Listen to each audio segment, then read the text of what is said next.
And we welcome you to another edition of Maction here on Red Hawk Radio, live from Yager Stadium in Oxford. It is the Miami RedHawks and the Bowling Green Falcons on the gridiron here on this Tuesday night.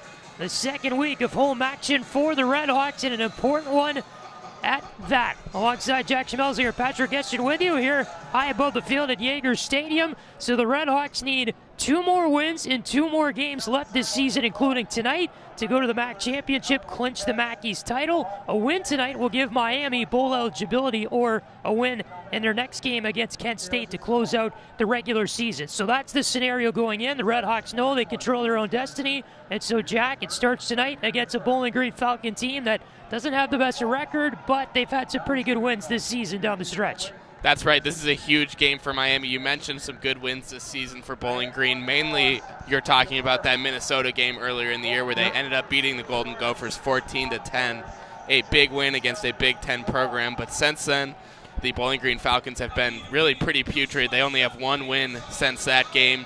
They have the worst offense in the MAC, the worst rushing offense in the MAC by far, and they have one of the worst passing defenses in the MAC as well.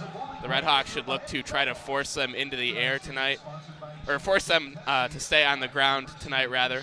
Try to take away the pass and try to take advantage of that defense that has been really weak through MAC play so far. Yeah, it has been weak. Bowling Green has just struggled the last few weeks. They really struggled on Wednesday in a home loss against Toledo. 49-17 was the final score in that game. Another big win, other than the Minnesota one, was the win over Buffalo. It was 56-44 on Saturday, October 30th for Bowling Green, a team that just didn't bring it last week. Their head coach, Scott Loeffler, told us it's just this stage that he calls rebuilding the program in his 4th season, just trying to get things rolling. It's been a rough last few years for the Falcons. Miami 5-5 overall this year, 4-2 in the MAC. Chuck Martin was very impressed on his team's performance last week, and he says we have to win this week. It is critical for this football team down the stretch.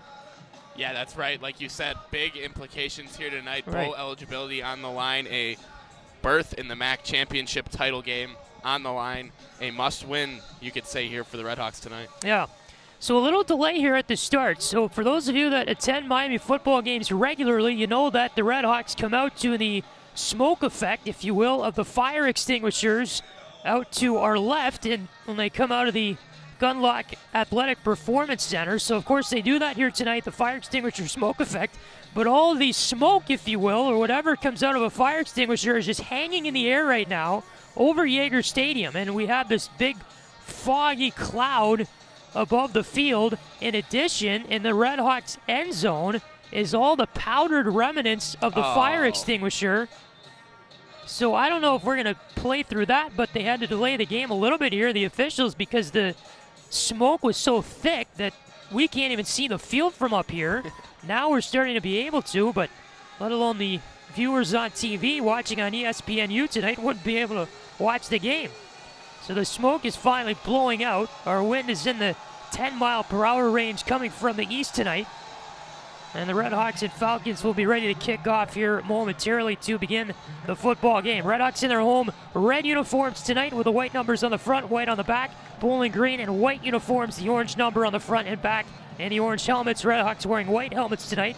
So the RedHawks won the toss. They elected to defer. They kick off to begin the football game from our right to our left. Graham Nicholson, the ball on the tee on the RedHawk 35-yard line. His right foot sends it through the air to the Bowling Green returner on the near side. That's Taryn Keith, and he's out to the 20-yard line and shut down there by a sea of red uniforms to get us going here for Bowling Green.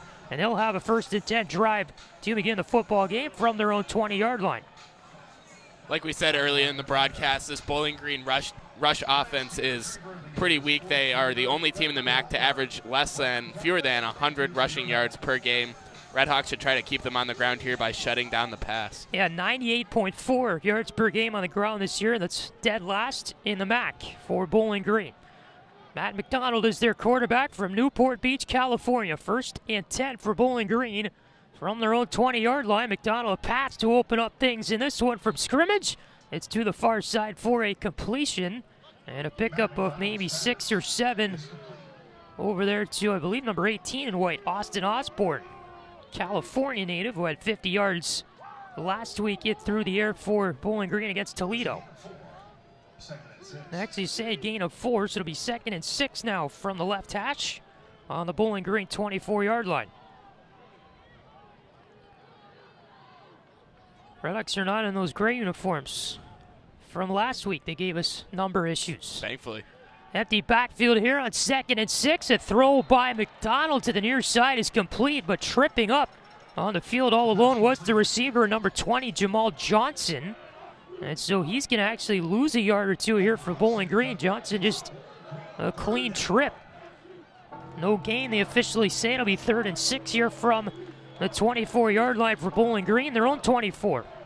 Ball sits to the right hash. McDonald has 3 receivers left, 1 to the right. A halfback to his left in the backfield, 14 on the play clock as McDonald awaits his shotgun snap. Backfield empties out on 3rd and 6. A pass over the middle is broken up and incomplete. RedHawks get in the secondary very well there to clog the lane for Jamal Johnson, the intended target. And a 3-and-out to start things for Bowling Green on offense tonight. Really stifling defense from the RedHawks on that first series, and that's a big deal for them. We've seen a few times this year they struggle to come out of the gates early in games. Yeah. The Ohio game, probably the most evident example of that. It'd be a really nice start for them here tonight if they could score some points, put some points up early. And they have the opportunity to do it here on their first drive. 4th and 6 from the 24 for Bowling Green on the right hash. Their punter gets this kickoff. It's a line drive. That's Matt Naranjo.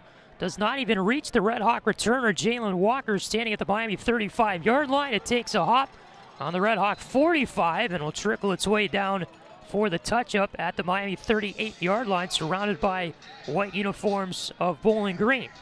So the RedHawks will officially start the drive here, 1st and 10 on their own 37 from the left hash. Brett Gabbert has been the go-to guy at quarterback for Miami the last 3 weeks. He's back out to start this game for Miami, the reigning MAC East Offensive Player of the Week, after passing for over 350 yards just a week ago tonight on this field for 4 touchdowns.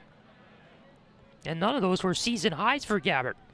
2 receivers right and 1 to the left, with 13:31 to go in the opening quarter. Gabbert claps twice, shotgun snap and a throw right into the defensive line of Bowling Green. A player got their hands up to knock it to the turf.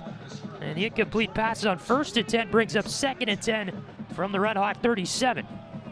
And Patrick, you mentioned that those stats were not season highs this year for Brett Gabbert. That was the Ohio game where he had, I believe, 492 passing yards and 5 touchdowns. So that's 2 straight weeks with really, really good stats from Gabbert. We'll see if he can keep it up here tonight. 2 receivers right and 1 to the left here on 2nd and 10 from the 37. Gabbert play action, bullet over the middle is incomplete. Just over the head and the outstretched hands of Andrew Homer, the tight end. He had a catch for 10 yards last week in the game against Buffalo. It'll be a 3rd and 10 here after 2 straight incomplete passes for Miami to start the drive. Actually, I think a pretty good throw there from Gabbert, trying to find number 46. That would be Andrew Homer, like you said, right up the middle on the seam route. Put it right about at his helmet, maybe a little bit higher, just got right through the hands of Homer. Empty backfield for Gabbert here on 3rd and 10 from the 37. 2 receivers right, 1 to the left. Claps twice, shotgun snap. Gabbert, plenty of time over the middle. There's a throw and a catch for Jalen Walker. He's out across the 45 to the RedHawk 46. That's about a yard short of where he needs to be for the first down, and we have a 4th down and inches, it appears, coming up for Miami on the left hash. They need less than a yard for the first, and Chuck Martin will elect to bring out the punt team here. And so both teams start their first offensive drives 3-and-out tonight. Punter for Miami is Dom Jobin, averaged 44 yards on a couple of punts here against Buffalo last week. Returner back is Jalen Embry for Bowling Green, standing on the Falcon 15-yard line. Jobin will get the good snap, very good punt. It'll roll its way down to the 23-yard line where a fair catch is brought in by Embry.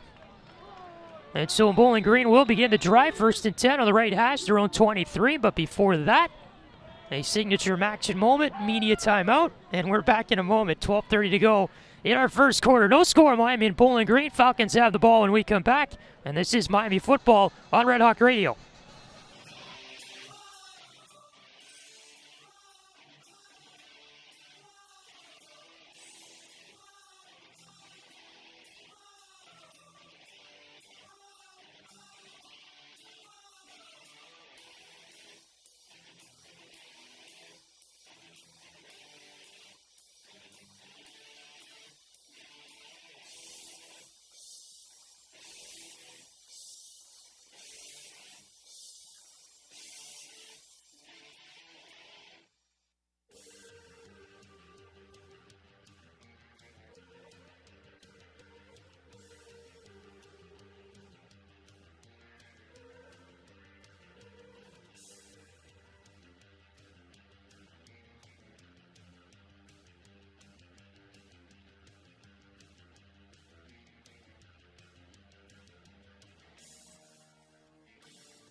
12.5 to go in our first quarter. No score between Miami and Bowling Green on the football field tonight. Patrick Geshan, Jack Schmelzinger back with you here from Yager Stadium in Oxford.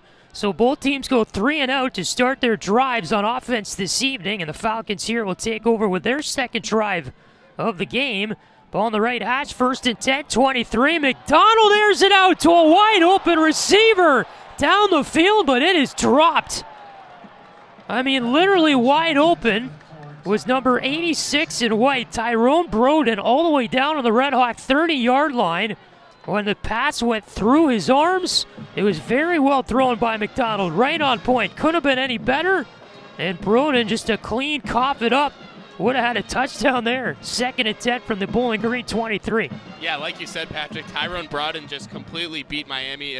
Blown coverage for the RedHawks. Mike Brown was about 10 or maybe even 15 yards behind him as he was streaking down the sideline.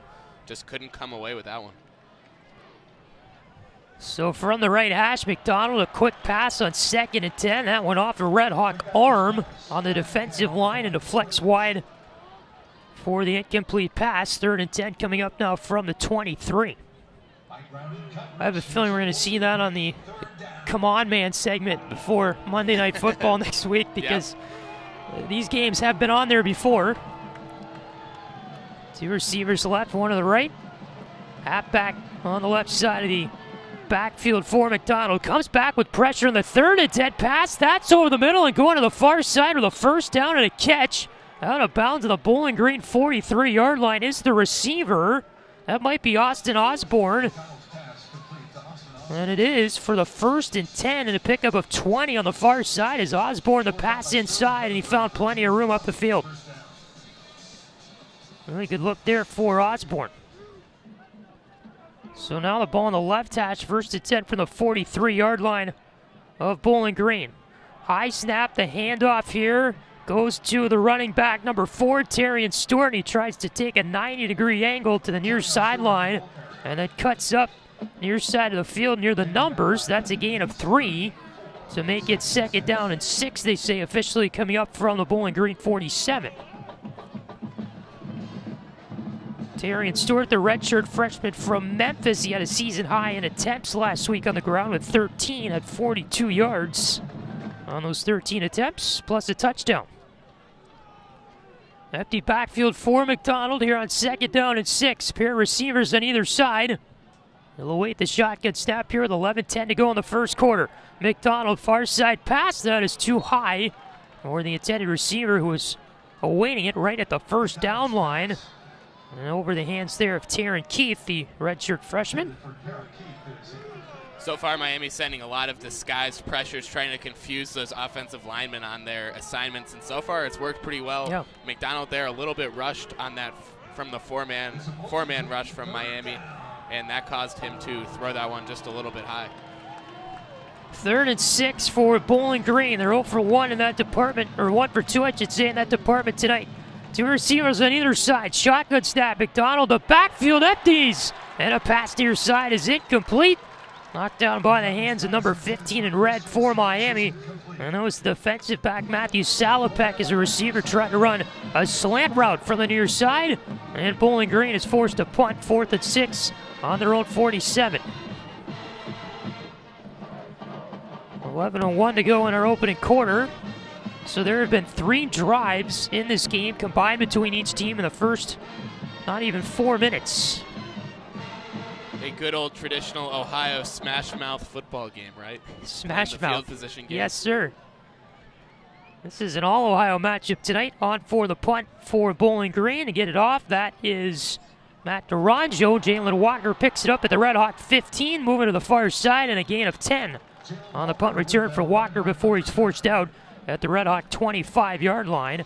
And so Miami will start the drive from there, 1st and 10 on their right hash. But before that, media timeout. 10:51 to go, first quarter. No score, Miami and Bowling Green. RedHawks with the football when we return, and this is Miami Football on RedHawk Radio.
10:51 to go in our opening quarter. No score. Miami and Bowling Green on the football field tonight. RedHawks will start a drive here. Their second one of the game on offense. 1st and 10 on their own 25. Patrick Geshan, Jack Schmelzinger with you from Yager Stadium this evening. So after the media timeout, RedHawks take the field. Temperature right now in Oxford is 45 degrees and partly cloudy. And it is expected to warm, actually, as we go throughout the game tonight, which I like. Definitely like that. Yeah. Always take that. 3 receivers right to open it up for Gabbard. The shotgun snap with a man to his right in the backfield. The handoff goes to that player. And a rush here for Tyree Shelton. That's not going to gain anything. Kind of cut to the near hatch there from the right side of the field. And was tackled down right at the 25 for no gain. 2nd and 10 coming up. Again, the RedHawks need to win this game tonight and their next game, the final game scheduled of the regular season. That occurs on Saturday, November the 27th at Kent State in order to go to the MAC championship for the second time in 3 years. A win tonight will give Miami just pure bowl eligibility. 2 receivers right and 1 to the left. 2nd and 10 for the RedHawk 25. Gabbard hands off, rush far side for Kevin Davis. And he will find some room up that far sideline to pick up 4 or 5 before being pushed out of bounds to the 30-yard line. So that's a gain of 5. And a 2nd and 5, or 3rd and 5, I should say, coming up now from the RedHawk 30 on the right hatch. Love these uniforms tonight because they're dark red with white numbers compared to the gray with a dark red last week. Yeah, that was tough for both of us, especially you. This a lot easier on the eyes. 2 receivers left, 1 to the right. Gabbard, the shotgun snap here on 3rd and 5. Claps twice. The handoff to Shelton, and he's swallowed up in the pile with no gain. 2 pretty bad rushes for Tyree Shelton to start his night out, and the RedHawks have gone 3 and out on their first 2 drives to open up the game tonight.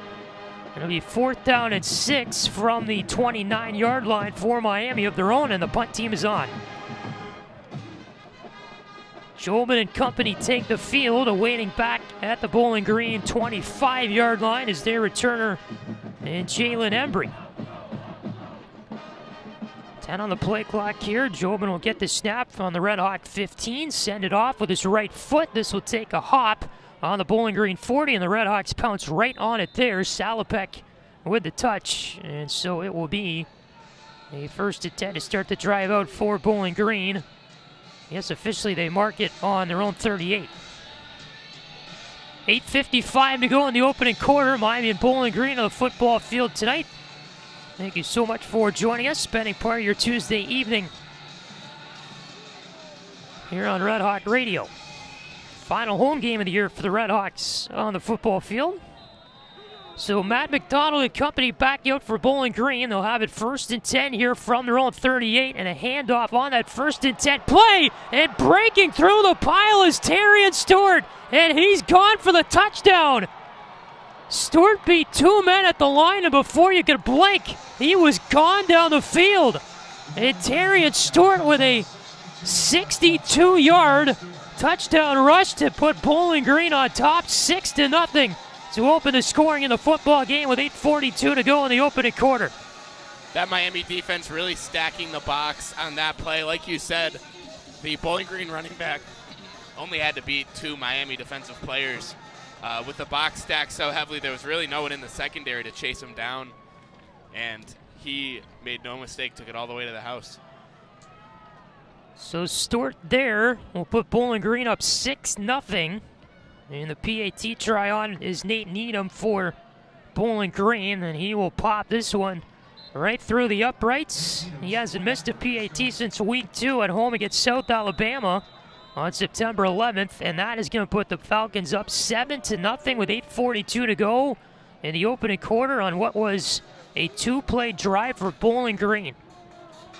I'm sorry, a 1-play drive that went for 62 yards. 62-yard rush, that's a pretty good way to start your drive off. Right? And Terrian Stewart with his 5th touchdown of the season on the ground, and he's had a rush touchdown in now 4 straight games for Bowling Green. So guess what? Another media timeout. Who would have guessed? 8:42 to go, opening quarter. Bowling Green 7, Miami nothing. On the Stewart touchdown rush, RedHawks look to respond when we return. And this is Miami football on Red Hawk Radio.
$8:42 to go in our opening quarter here from Oxford, Ohio. 7-0 Bowling Green over Miami. Patrick Geshan, Jack Schmelzinger back with the air from Yager Stadium. And we come back following the 62-yard touchdown rush by Terrian Stewart to open up the last drive for Bowling Green. The Falcons kick back to the RedHawks. Terrian Stewart was a big part of Scott Leffler, the head coach at Bowling Green's press conference this week. Talk about that more in a moment. The kickoff here from the right foot of the BG kicker, and that is Mason Lauer. It is bobbled at the Red Hawk 10-yard line by the returner. And then getting out to the 19 without much there was number 33 in white on the return for Miami. That is Kenny Tracy. So he bobbled it inside the Miami 10-yard line. It'll make his way out to the 18, and that's where the drive will start. 1st and 10 for Miami on the left hash. Gabbard and company back on the field with 8:36 to go in the opening quarter. Not good field position here at all. Not a great start for the RedHawks for this drive. A pretty good punt in there by Bowling Green to pin him back. Or a good kickoff, rather. Receiver on either side here for Gabbard. Claps twice before the shotgun snap. Backfield empties out. Gabbard in some trouble, trying to fight his way for some yardage near the line, and he's brought down with a loss of 1. So not an all-out sack there for Gabbard, officially a keep. Trying to go up that left hash, but he was brought down by a very aggressive Bowling Green blitz. Back to the 17-yard line, 2nd and 11 coming up there for Miami with 8:12 to go in the opening quarter. Yeah, actually a good play there by Gabbard. The pocket really collapsed on him. He had absolutely nowhere to go, and being a little bit of a shorter quarterback, I don't even think he could have gotten the ball out, but he's able to jump up and get a few yards and get back almost to the line of scrimmage. Gabbard right up to the line for the snap. 2nd and 11, hands off to Shelton, who was behind him in the backfield, and Tyree will take a serpentine route up the middle, tackle down on the rush after a gain of 5 or 6. So it'll be a 3rd and middle distance here for the RedHawks. Out to the Bowling Green 23-yard line. Ball right in the middle of the field. 3rd and 5, they say, with 7.5 to go in the opening quarter. RedHawks are at risk here of going 3 and out on their first 3 offensive drives of the game. 2 receivers to right and 1 to the left. Empty backfield for Gabbard. Awaits the shotgun snap. 10 on the play clock. Looking over to the sideline is Gabbard for a play call. He will clap twice. Get the snap in his hands. Fairly high. Gabbard manages. Throw near side, and that's incomplete. Receiver found some room over there on the post route. That was number 8 in Mac Hippenhammer, but the pass a little bit too far to his left. Out of the reach of the diving Hippenhammer. 4th and 5 from the RedHawk 23, and that is 3 straight drives for Miami to open the game up where they go 3 and out. Dom Jobian has to be starting to get a little bit tired back there. Just about a little bit more than halfway through this first quarter, and he's already punting for the 3rd time. And this is more punts already than he had in the entire game last week. That's He only right. hit 2 last week, and this is number 3 tonight with 7:04 to go in the first quarter. The life of a kicker.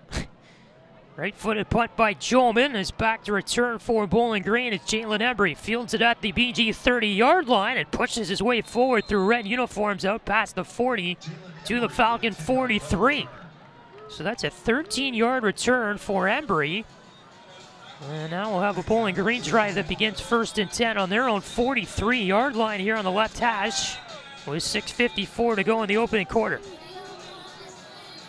No media timeout between this change of possession. Believe it or not. And this is a very big offensive series for the RedHawks, or a defensive series for the RedHawks, rather. We've seen them give up 1 chunk play already that went for a touchdown. We saw that they gave up one that that should have gone for a touchdown. That one was dropped by a Bowling Green receiver. Going to have to get a hold on the big play here. The receivers right for McDonald, 1 to the left. He'll throw left side incomplete. A very quick bullet out there to the receiver to McDonald's left. That was number 86 in white for Bowling Green, Tyrone Broden. So the pass a couple of feet behind him. And it'll be 2nd and 10 coming up for the Falcons from their own 43. 6:51 to go here in the opening quarter. RedHawks trail Bowling Green 7-0. A 62-yard rush touchdown by Terrian Stewart got the scoring going in this football game about a minute and a half ago on the game clock. 2 receivers left, 1 to the right.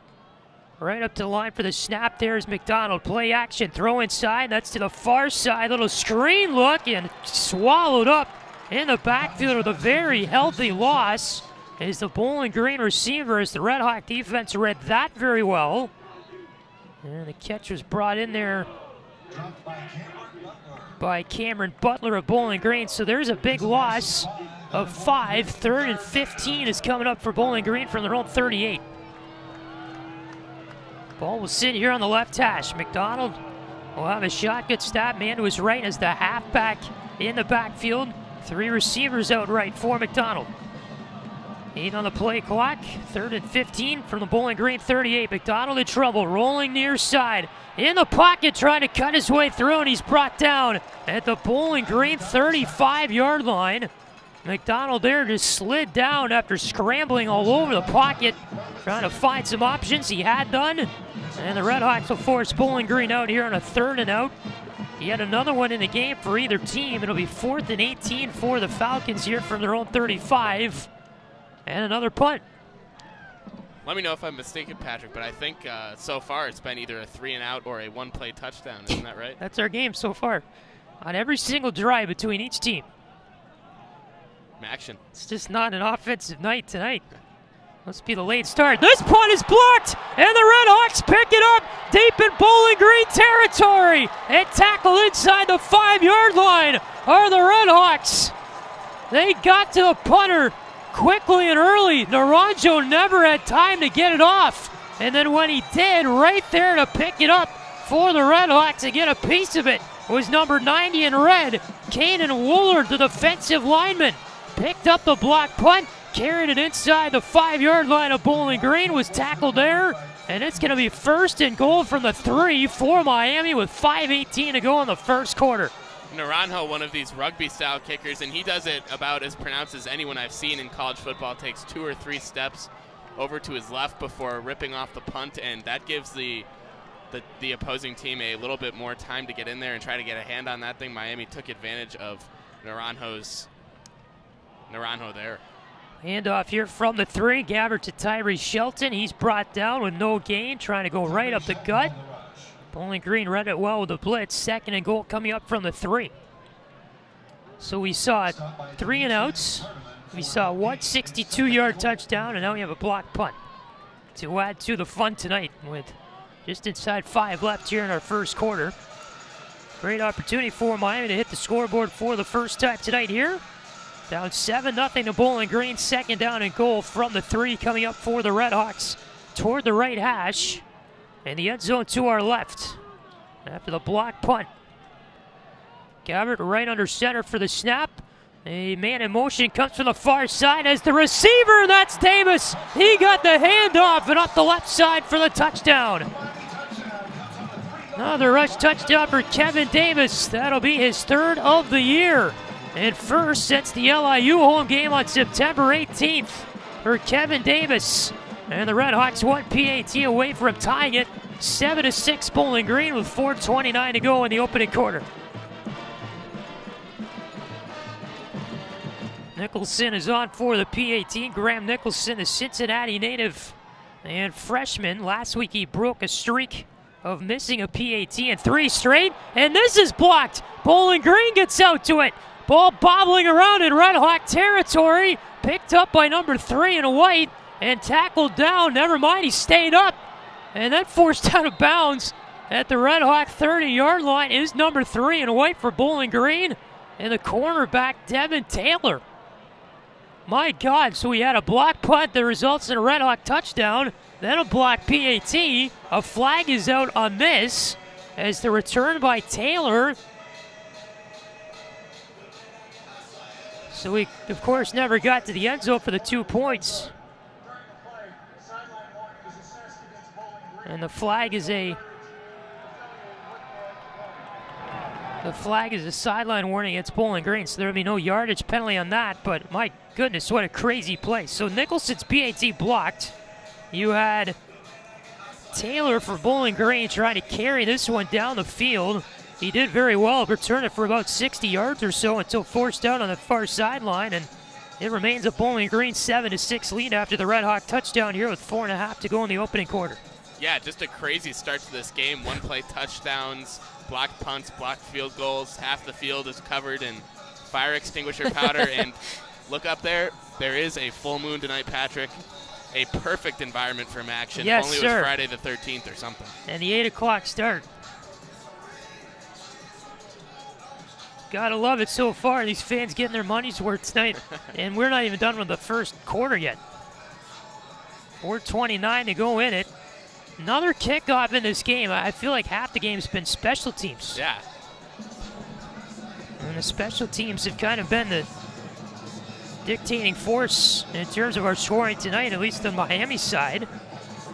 Nicholson here will kick it off from the RedHawk 35, back to the Falcons, into the wind.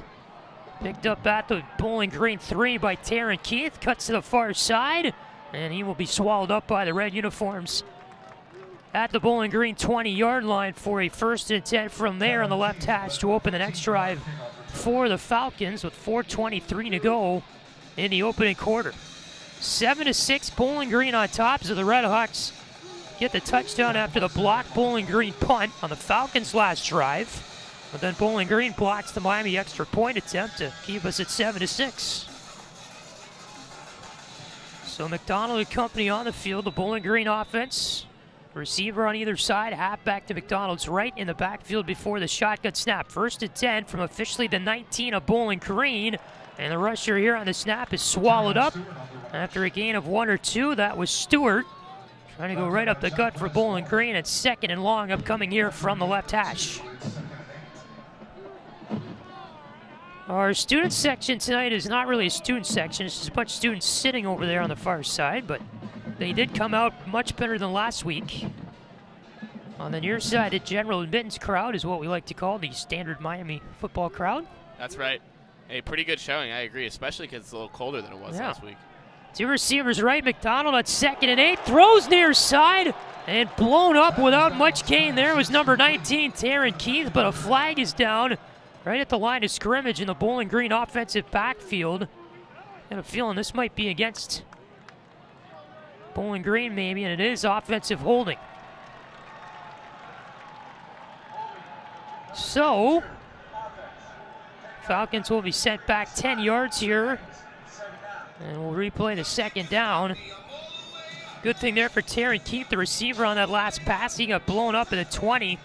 RedHawks got right to him. Two receivers right and one to the left. Shotgun snap awaiting here is McDonald. With a man to his left in the backfield. I believe that's Nick Mosley, number 5 in white. But the backfield empties out. McDonald, the pass inside to the running back. Mosley makes the catch, and he's tackled down on the far side of the field at the BG 5-yard line, or 15-yard line, I should say, and it will bring up a 3rd and long here for the Falcons with 3:23 to go in the first. Bowling Green is 1 for 4 on 3rd down tonight. This is a 3rd and 14 on their own 15-yard line from the left hash. 3 receivers right and 1 to the left for McDonald. A halfback to his left in the backfield. 8 on the play clock. The shotgun snap. McDonald back to the 5. Will throw a bullet over the middle, and there's a catch. Plenty for a first down out to the 35-yard line with the grab is Tyrone Broden. And the sophomore from West Bloomfield, Michigan will continue the drive for Bowling Green. 1st and 10 on the Falcon 35-yard line. Broden gets a little redemption there. You'll remember he was the one who dropped that home run touchdown pass right down the Miami sideline a little bit earlier in the game. Yeah, it's true. Got a nice pass there over the middle in some coverage as well. 2 receivers right here. 1st and 10 for the Falcon 35. The handoff goes to Nick Mosley, and he will make his way up the left hash for a pickup of 3 or 4 through traffic. So you have 2:16 to go in our opening quarter, and Bowling Green will have a 2nd and 6 coming up from their own 39.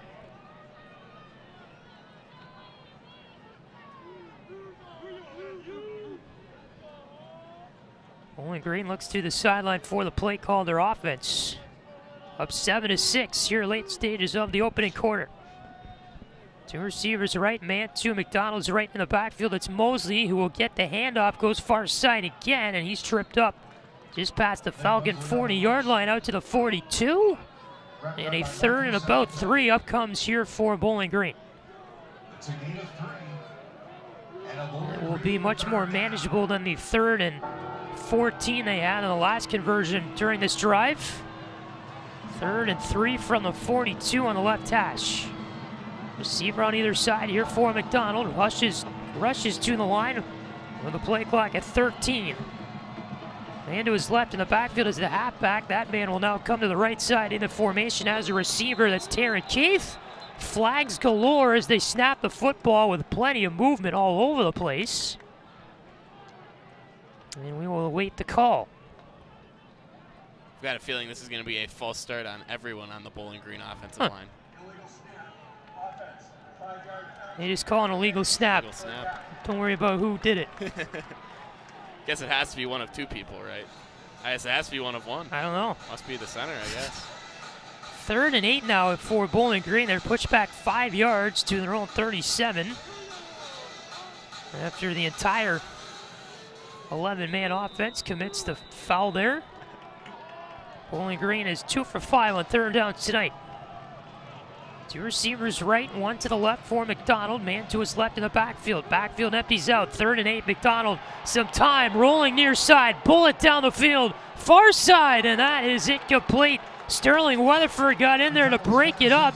Down at the RedHawk 20-yard line. The intended target on that pass was Broden again. And Bowling Green off the field after the failed conversion on 3rd and 8. It'll be 4th and 8 for the Falcons on their own 37. And you could almost see Matt McDonald's eyes light up from here as he stepped up in the pocket and saw Tyrone Broden streaking, well, on a post route a little bit. Yep. And it looked like he did have a step on the Miami defender. That was number 21, Sterling Weatherford there. But Weatherford able to get in there and break it up. 5 on the play clock, another punt. This time it is not blocked. Off the foot of Naranjo, and Jalen Walker, the fair catch at the RedHawk 30-yard line, right in the middle of the field. Pretty routine play there. With 46 seconds left in the opening quarter, RedHawks will get the football back here in the game. So the only touchdown for Miami was scored on the block punt when they had it 1st and goal from the 3. This time another pretty standard drive to open up, and the RedHawks have gone 3rd and out on all 3 times this has happened tonight. So Gabbard and company on the field with hope of some answers in that department. Couple of receivers on either side here for Brett. 1st and 10 from the RedHawk 30. Man to his left in the backfield, that appears to be Davis. And this is Davis who gets the hand up to the far side, and he's brought down in the backfield for a loss of 3. Beg your pardon, that was Mosey actually on the carry, so we're making the same mistake. Davis or Mosey, 26 or 28. Yeah, we really got to get down there and let them know they need to change that. 2nd and down and 13 from the 27. A sea of white came over in the backfield to tackle down Mosey there on the rush for the loss of 3. 15 seconds left in the first quarter. The play clock never started from 40. And the RedHawk offense, with the clock moving here in the opening frame of play, will trot to the near sideline and wait for the time to run out in the first quarter. It does now. And our first 15 minutes are over with here from Oxford, Ohio tonight. So 7-6, Bowling Green after the first quarter of play. Wild one. So far, yeah, lots of crazy things happening. Like I said, there's a full moon out in Oxford tonight, and you can tell. I can feel it.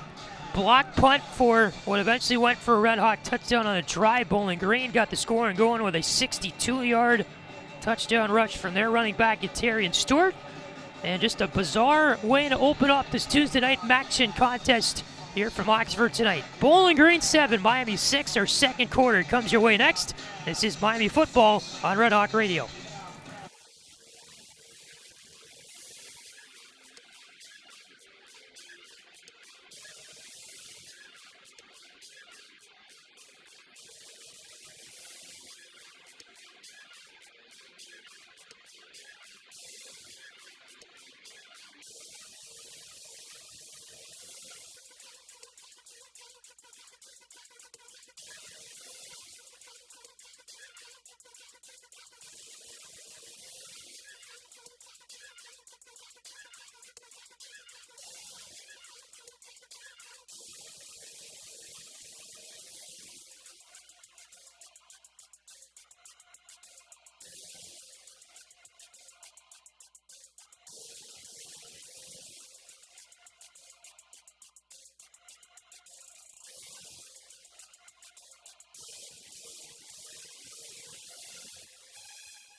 Second quarter about to get underway from Yager Stadium in Oxford. Patrick Geshan, Jack Schmelzinger with you here from the Gridiron tonight.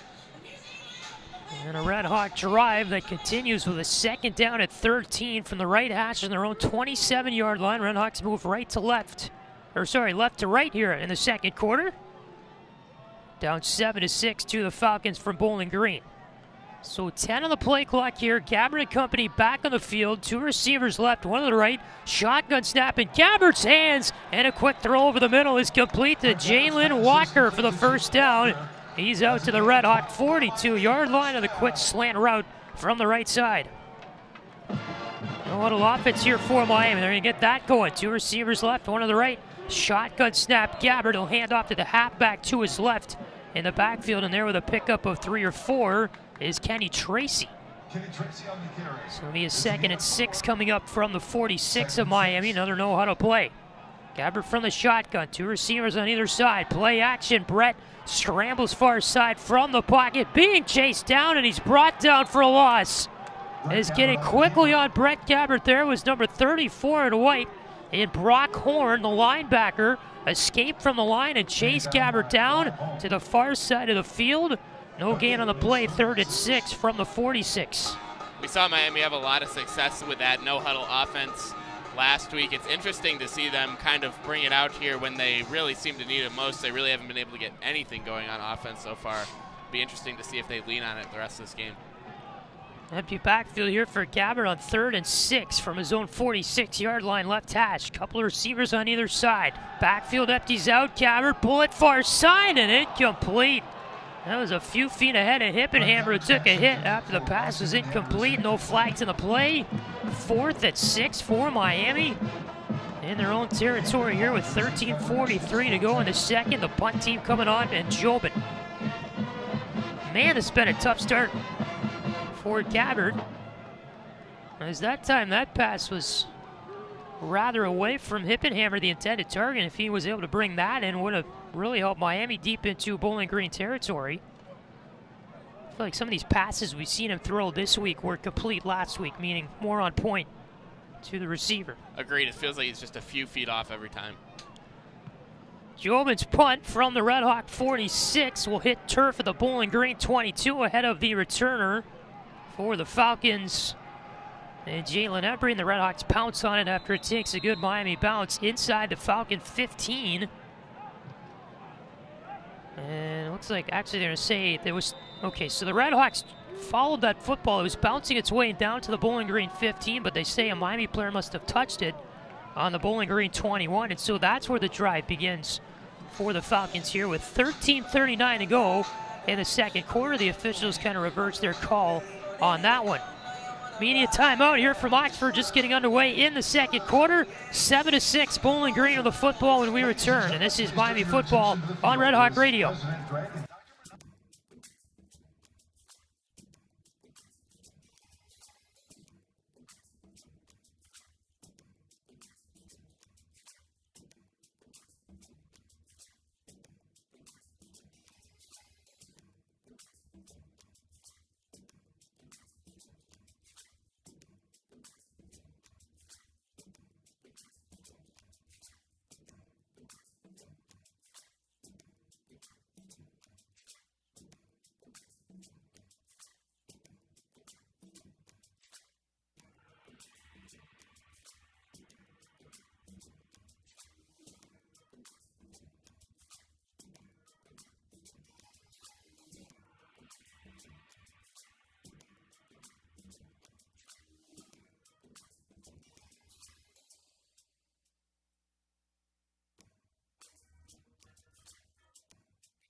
13:39 to go here in our second quarter. Bowling Green about to begin yet another drive. Patrick Geshan, Jack Schmelzinger back with you here from Oxford, Ohio.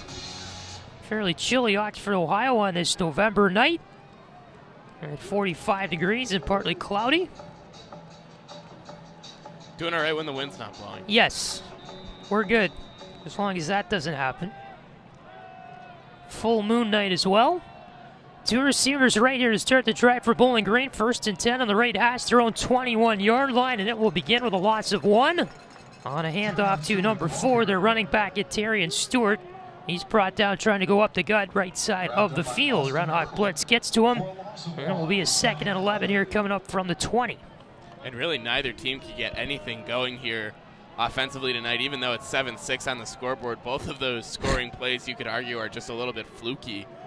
And I wonder what it is. Is it the cold? It's surprising because last week we saw a big offensive explosion from the RedHawks. Empty backfield here, 2nd and 11. A complete pass to the near side out to the 25-yard line, forced out of bounds. And it's Tyrone Broden for Bowling Green with his 2nd catch of the night. It'll be a 3rd down and 6 coming up here for the Falcons from their own 25. And Bowling Green has run 21 plays for 119 yards of offense tonight. Miami 16 plays for 37 yards so far. 12:43 to go in the second quarter. 3 receivers right and 1 to the left. Bowling Green 2 for 6 on 3rd downs tonight. They got a 3rd and 6 on the left hash, their own 25-yard line. McDonald, the backfield empties out, gets the snap off from the shotgun, and he's in trouble. Brought down for a loss of 5, back to the Bowling Green 20. Is in on the sack for the RedHawks. And is number 82 in red. That's Cameron Butler, the defensive lineman. Bowling Green forced out here on the 3 and out to start another drive. 4th and 11, back in their own 20-yard line, and the punt team is on. And Aranjo. Jalen Walker stands back for Miami inside his own 35-yard line. Great instincts there from Cameron Butler. He was out there, a linebacker, he was out there in the zone, and as soon as he saw McDonald leave the pocket, he flew in, got a nice piece of body on him. Naranjo's line drive punt hits turf at the 50-yard line, picked up here by Butler. He is tackled up high out of bounds inside the 40, and a late flag comes out. As Walker was brought down there with the right arm of the tackler around his neck. It was a dangerous-looking play, and the flag came out late. Officials will get together and talk about it. But definitely was a penalty no matter who you root for. I think you would agree that that was a call. So a little officials conference here right on the Miami sideline. Beg your pardon, I don't know who exactly made that tackle. It's hard to get their number, but we will hopefully get it when they make the call. Here it is. All right. Greg Sujak, our referee tonight for the Mid-American Conference, says no foul on the play for unnecessary roughness. So it'll be a 1st and 10 for Miami to start the drive from their own 37. Sure looked pretty rough and pretty unnecessary to me, but I'll defer to the experts on that one. Yeah, they were right there on the field after a long talk. So Brett Gabbert really needs to find some answers with his offense here for Miami. 11:41 to go in the second quarter. 2 receivers right and 1 to the left. Couple of claps for Gabbert. Shotgun snap, play action, looking to pass. Airs it out down the field. Hippenhammer wide open. Makes the catch at the 20. And gone is Hippenhammer for the touchdown. RedHawks take the lead for the first time tonight at 12-7 with 11:31 to go in the second quarter. As Mac Hippenhammer and Brett Gabbert connect on the strike for the TD. Just an absolute bomb there from Gabbert. We said a little bit earlier, it seems like he's a little bit off on all of his passes. That one was right there into the waiting arms of Mac Hippenhammer.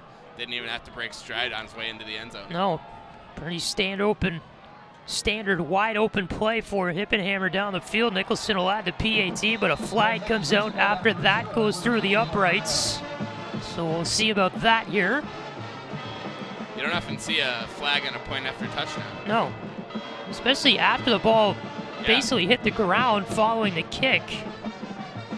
That play to Hippenhammer went for 63 yards for the score. On a touchdown pass by Gabbert, aired it out. They say holding on Miami during the PAT. And so they're going to retry it here from 10 yards back.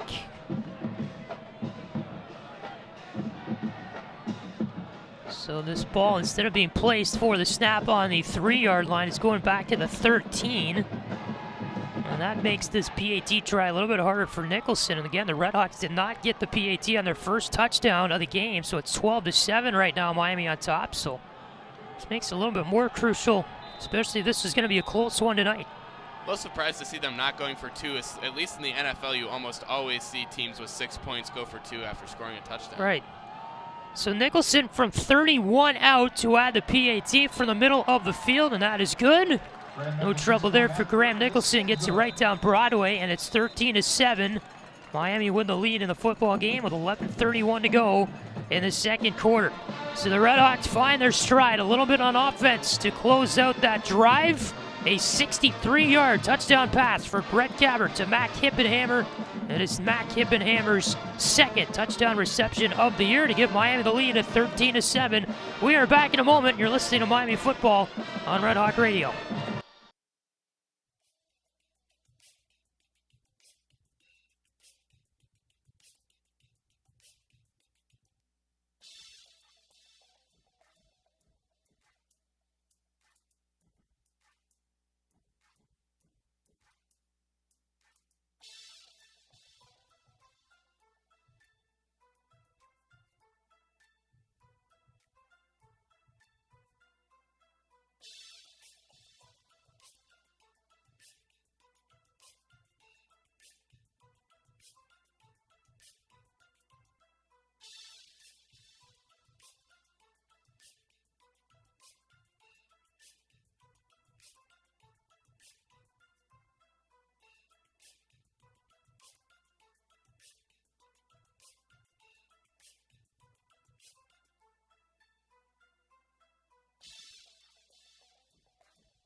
$11:31 to go. Second quarter, Miami 13, Bowling Green 7, following the Red Hawk drive that produced the 63-yard touchdown pass to Mac Hippenhammer from Brett Gabbert.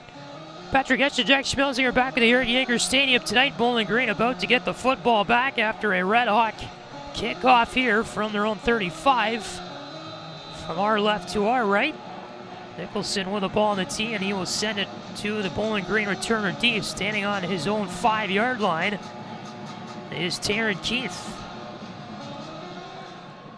Nicholson will get the kickoff here, and it will land at the Bowling Green 12. A new returner this time, carrying it far side through the hole and tackled down. Just shy of that 35-yard line up the right side of the field is number 25, Aaron Washington, with a return for the Falcons, and he will get the Bowling Green offense to start the drive on the right hash. 1st and 10, their own 33-yard line, 11:26 to go in the second. Falcons will try to respond from the Red Hawk touchdown in their last drive, 13-7 the score, Miami on top. As McDonald and company out with 2 receivers left. And a man in the backfield who will get the handoff. That's Stewart, who is the halfback on the left side of the backfield next to McDonald. He will gain 2 or 3 up the right hash on the rush for a 2nd and 7 coming up from the 35.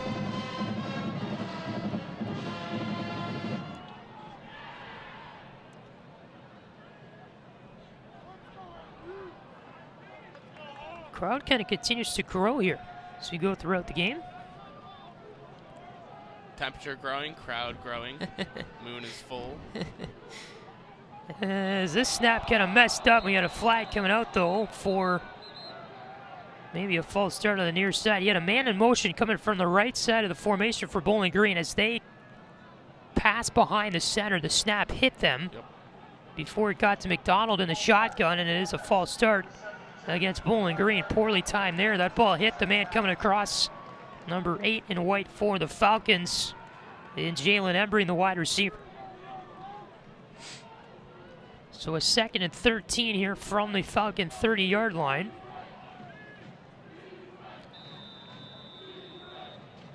Two receivers left, 2 to the right. They have a couple of men to McDonald's right in the backfield. And then one of them goes to the left side as a receiver. The backfield empties out at 2nd and 13. There's a pass near side for a catch. And maybe a first down. Out to the 42 or 43. Broden brought it in. He's had a really big night through the air for Bowling Green. A yard shy of the first down, but it turns a 2nd and 13 into a 3rd and 1. 3rd and, I guess, less than a yard here after they kind of set up and put the chains down. Broden tonight through the air for the Falcons leads the team, 3 catches and 36 yards on the evening. And what a dangerous player is Broden, just a really big receiver, 6'4", 200 pounds, really high catch radius, big hands, a weapon for the Falcons. A handoff here on 3rd and 1 and stopped for a loss of 1 is Terrian Stewart. RedHawks got to him on a blitz as Bowling Green didn't even need really a half yard there for the first down. Stewart got the handoff in the backfield, kind of a late start, indecisive in terms of where to run. He's tackled for loss of 1 by a sea of red uniforms, and it'll be 4th and 2 for Bowling Green on their own 41. The punt team coming out. Disappointing way for the Falcons to end that drive as punter is on here for Bowling Green in Naranjo.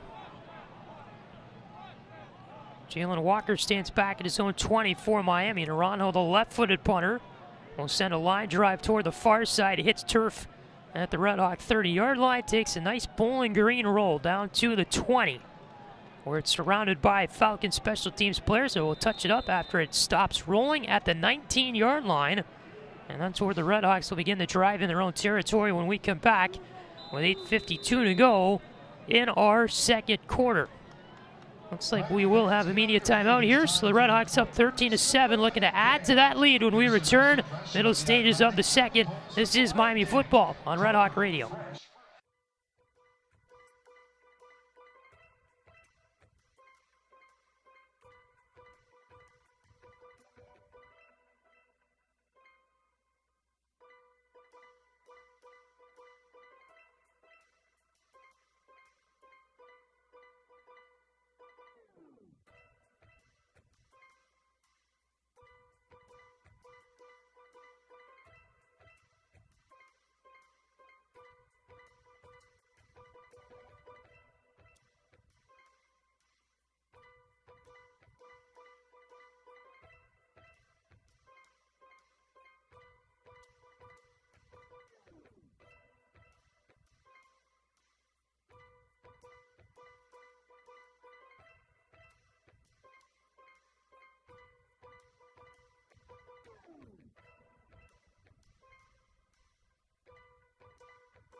8:52 remains in our second quarter here from Yager Stadium in Oxford. Patrick Geshan, Jack Schmelzinger back with you here before a Red Hawk 1st and 10 on their own 20-yard line to open up another drive.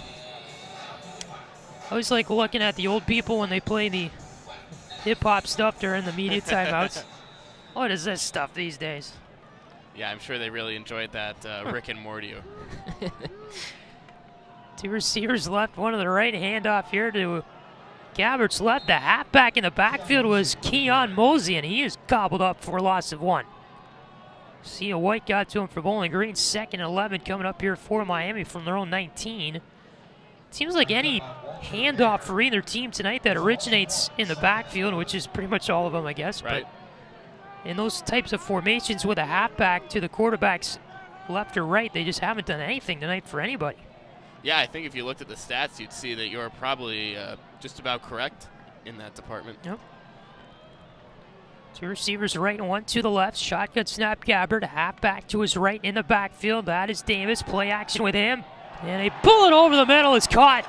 Out to the Miami 45-yard line is Cold Iron with his first catch of the night. Red Hawks get it moving here. 1st and 10.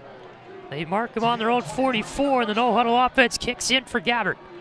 And he will get the shotgun snap, hand it off. And this is either Davis or Mosey who will not get anything here on this rush. 1st and 10 turns into a 2nd and 10 now for Miami from their own 44. It appears as of now. Another example there that the pass is working tonight for either side, kind of, but not the rush. 7.5 to go, second quarter. Clock moves here. The Red Hawks take a breath during this play. Receiver on either side. Shotgun snap, Gabbard. Collapsed twice. Shelton with him in the backfield. He gets the handoff, and Tyree Shelton up the left side in a Falcon territory with a nice gain there of 20+.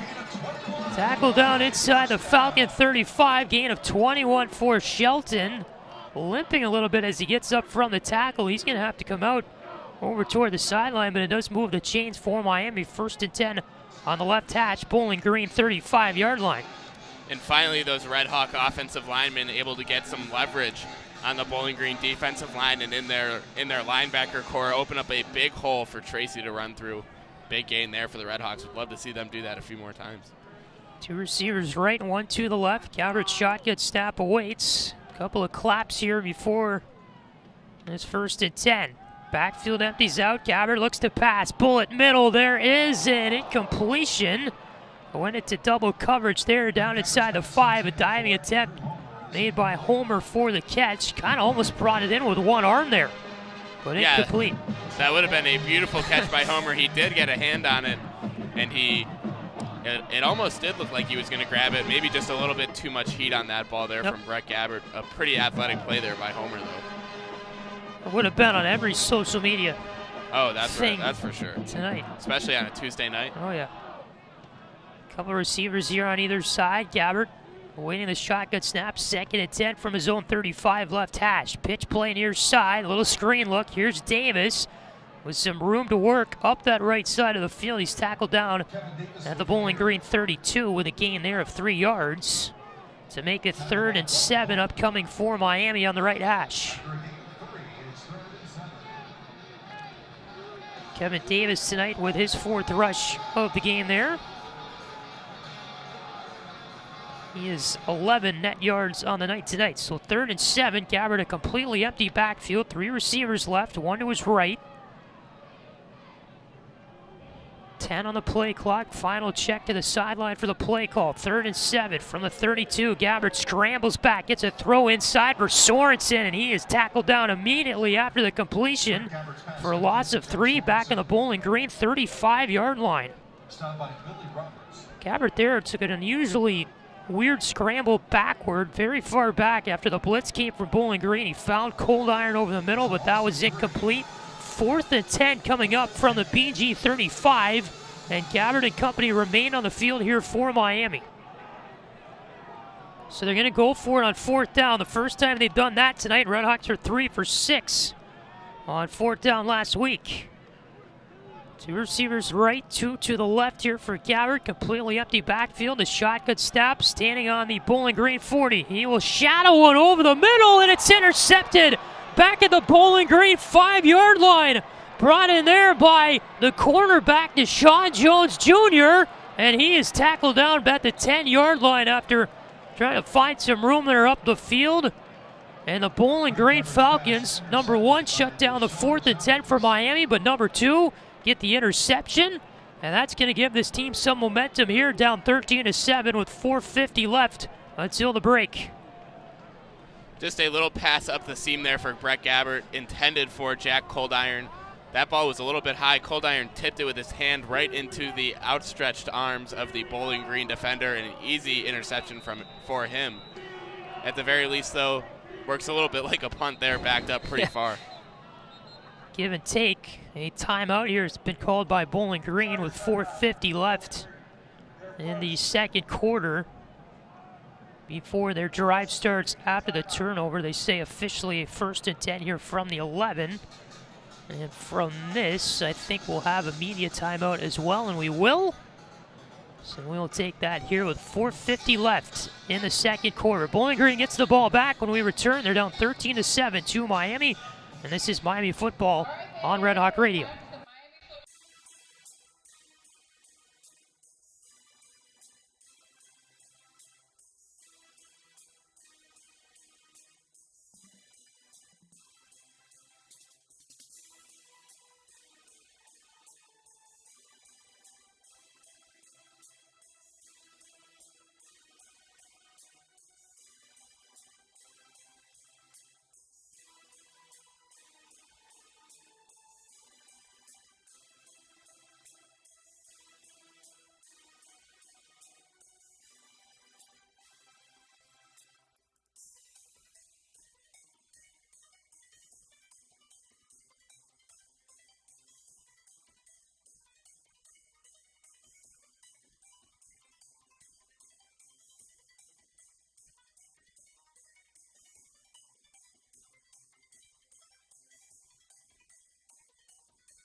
.450 remains here in our second quarter. 13-7 Miami over Bowling Green. Falcons ready to begin yet another drive here in the football game. Patrick Geshan, Jack Schmelzinger back with you from Yager Stadium. Media timeout here wraps up after Bowling Green used their first timeout of the game. First timeout of the game used by either team before that break. First and 10 for the Falcon 11. Rolling near side, McDonald. Quick pass near side, hits the ground before reaching the intended target. And Tyrone Broden, number 86. So it'll be 2nd and 10 coming up for Bowling Green from the 11. 4:45 to go in the second quarter. Ball in between the hashes, but over toward the right side. RedHawk defense that's going to rush 4 on this play. There's McDonald, a halfback to his left in the backfield. Pair of receivers right and one to the left. Handoff here. It goes to that halfback who will throw a pass incomplete on the far side. Trying to trick play there. The handoff went to Taryn Keith. And then he fired one down the field from the 5-yard line. That was well out of the range of the intended target up that far side. I think that was Osborne. Yeah, fired is right. That Bowling Green running back slash passer really threw that thing on a line. If he just floated it up there so that Osborne could have run out and just go get it, that honestly might have been a touchdown. Had nothing but open field in front of him. Unfortunately for the Falcons, they're not going to get their second long touchdown of the night. 3rd and 10 from the 11. Bowling Green 2 for 8 on third downs tonight.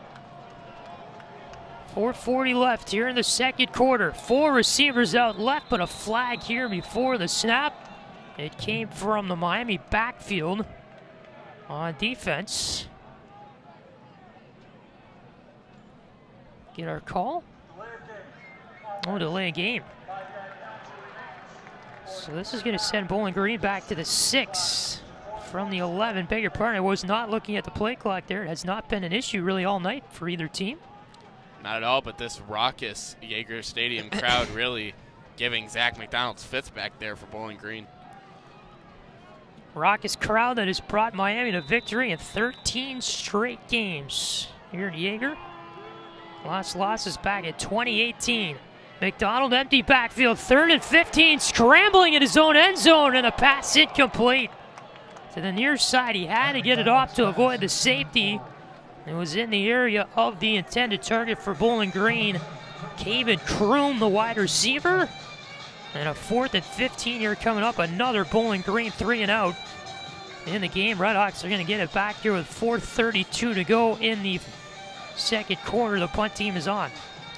Matt Naranjo going to have to punt out of the back of his own end zone here. We saw the RedHawks block a punt earlier. Well, there's even less room now for Bowling Green to work with than there was back then, so we'll see if the RedHawks can get in there or get close to getting in there once again. Yeah, Jalen Walker is inside Bowling Green territory in the Falcon 42 before this snap on 4th and 15. Another flag and a false start against the Falcons. Here's the call. So this will send them from the 6-yard line to, I guess, the 1, where they go half the distance here. And I would bet almost anything on this punt not getting past the 40. Yeah. They're going to put it down to the 3, so half the distance on the false start penalty makes it 4th and 18 from the BG3. And Naranjo is standing well back in the BG end zone. Walker moves up to the Bowling Green 36. This punt will send Walker back. He makes the grab at the BG 44, starts cutting left on the return, breaks 1 tackle, and he is brought down by a second on the far side of the field at the Bowling Green 35-yard line, and that's where the drive will begin for Miami, 1st and 10. So Naranjo was punting into the wind there too. That didn't help him at all, and the RedHawks with some really good field position try to grow this lead. 1st and 10 on the BG 35, 13-7. Miami on top with 4:21 to go in our first half. Actually, I thought it was a pretty decent punt from Naranjo there. I thought it was going to be a lot worse, but back to about the 44 from pretty deep in his own end zone against the wind, like you said. Got a lot of yardage, gross yardage at least, on that ball. All things considered there, yep. 2 receivers right and 1 to the left. Clapping once Gabbert as Tracy moving out right from the backfield as a receiver. Now he comes across in motion for a play action. Gabbert over the middle, and that pass incomplete. It tipped off the outstretched hands of Jack Sorensen. And a 2nd down and 10 here from the 35. Gabbert is only 5 for 12 tonight with an interception and a touchdown, 109 yards. Yeah, once again on that throw, Gabbert just a little bit off accuracy-wise. Jack Sorensen, well, you can bet that if he can catch a ball, he's going to get his hands on it. That one just tipped off the edges of his fingertips. See if Gabbert can regain a little bit of what led him to some success the last 2 weeks here going into the second quarter in Oxford. Sorensen at 6'2", so he's not a short guy at all by any means. Gabbard here will get the snap for the shotgun, hands it off. Tracy on 2nd and 10. He'll trail his way to the far sideline with a pickup of 4. Kind of trying to go up that left hash there through the gut. Got swallowed up by bodies of both teams, and then they pushed him out of bounds on the far side. 3rd and 5 coming up from the Bowling Green 31-yard line. With 3:50 to go, the clock moving in our 2nd quarter. 2 receivers right, 1 to the left. Shotgun snap awaits Gabbard with a man to his left in the backfield. That's the halfback. Bowling Green will rush 4. Play clock reads 6. Gabbard 3 claps. He's going to pass. Backfield empties out, throws it right to the first down line of catch, and immediately shoved back is Sorensen. We will see where forward progress gets him, and they say he has the first down. To the 25-yard line, that's barely what he needed. He got it, and the RedHawks move the chains to continue things here with 3:12 to go in the 2nd.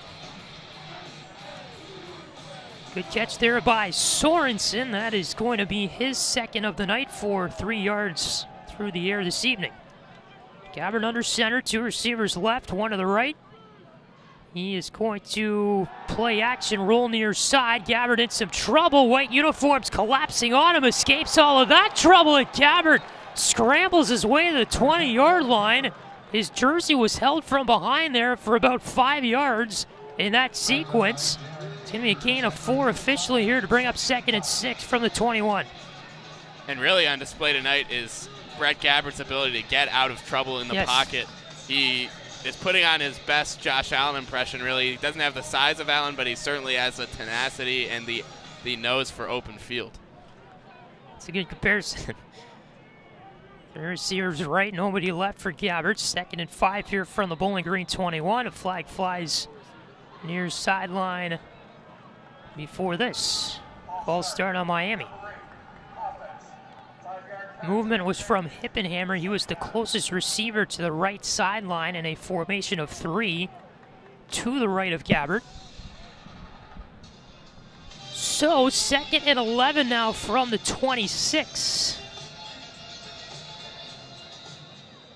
This is a first half that has taken an hour and a half so far. We have 2 to go in the 2nd quarter. 3 receivers right, nobody left. Same formation here for Gabbard. Shotgun snap awaits. From the shotgun, play action with Shelton. Gabbard will pass over the middle. Sorensen holds on to it inside the 5 with a completion. And they mark him down at the Bowling Green 1-yard line. An amazing catch by Sorensen. He was hit really hard right after making the catch. Held on to it there. It's going to be a 1st and goal for Miami from the 1.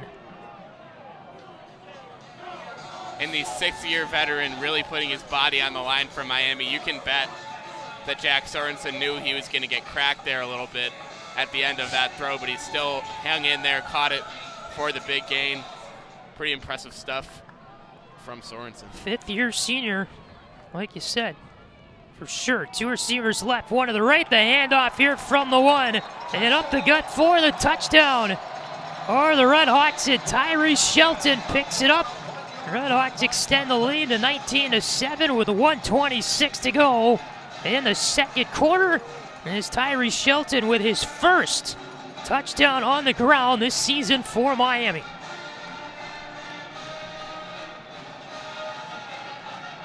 Routine rush right up the gut over the goal line with Shelton without a whole lot of trouble. Nicholson on for the PAT, 1 for 2 in that department tonight. He will go 2 for 3 with that make. And the RedHawks lead at 20-7 over the Bowling Green Falcons with a 1:26 to go in our 2nd quarter. And what a big score for the RedHawks to stake out to a 2-possession lead in this game. Going into halftime, really, really big to score in the last 2 minutes of a half. Anytime you can do that, that's a good thing. Yep.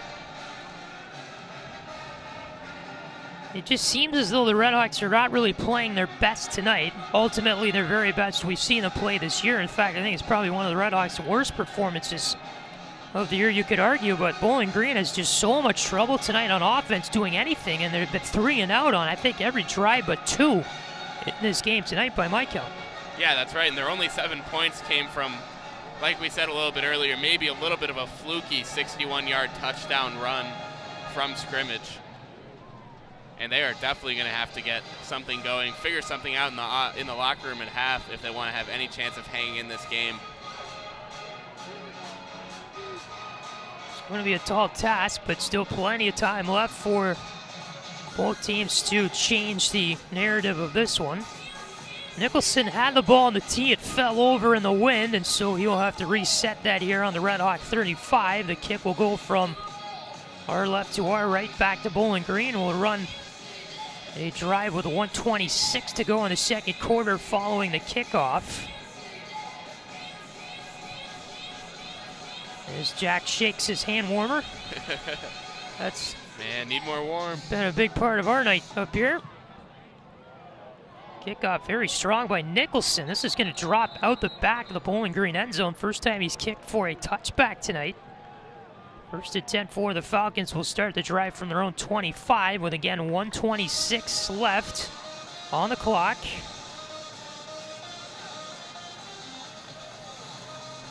And so we'll see if Bowling Green can do anything with that here. They do have 2 timeouts left in this first half. They would love to probably close this lead to less than 13 going into the break with a long second half ahead. Especially with Miami receiving the ball at the beginning of the second half. Right. 2 receivers right for McDonald. Half back to his left in the backfield, and he's going to pass. Nowhere to go, and McDonald scrambles far side. Gets a pass off, and that'll be incomplete, and flags fly in all over the place. Definite pass interference there. As they went far side to Broden on the BG sideline, and this penalty is going to be defensive pass interference against Miami on Cedric Boswell, who was in coverage, and he just was all over Broden there. A very easy call to make.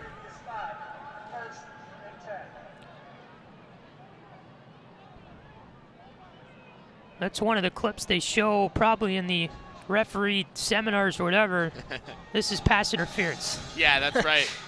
Broden just maybe got beat a little bit, or the Miami defender rather, got beat a little bit there by Broden trying to catch up, and he wasn't able to slow his feet down quite enough as that ball was coming into the hands of Broden, just really bowled him over. An easy call for the refs. First and 10 now puts Bowling Green out on their own 40 on the 15-yard penalty. Ball on the left hash, 2 receivers left, 1 to the right. Play clock reads 17 for McDonald. Gets a high snap, looking to throw. Deep one down the near side, and that's incomplete. Well out of the range of Broden down there near the Miami 25-yard line. Just a little bit over his head. Really had no chance on that one, and so it will be a second and 10 now from the BG 40 with 1:11 left in the second quarter. At some point you wonder whether they're going to start running the ball, just trying to get rid of this time, leave nothing on the clock for the RedHawks. Yeah. Because if Miami could have a chance to score again in this half and then get the ball at the beginning of the second, you'd think this game could be over pretty quick. 2 receivers right, 1 to the left.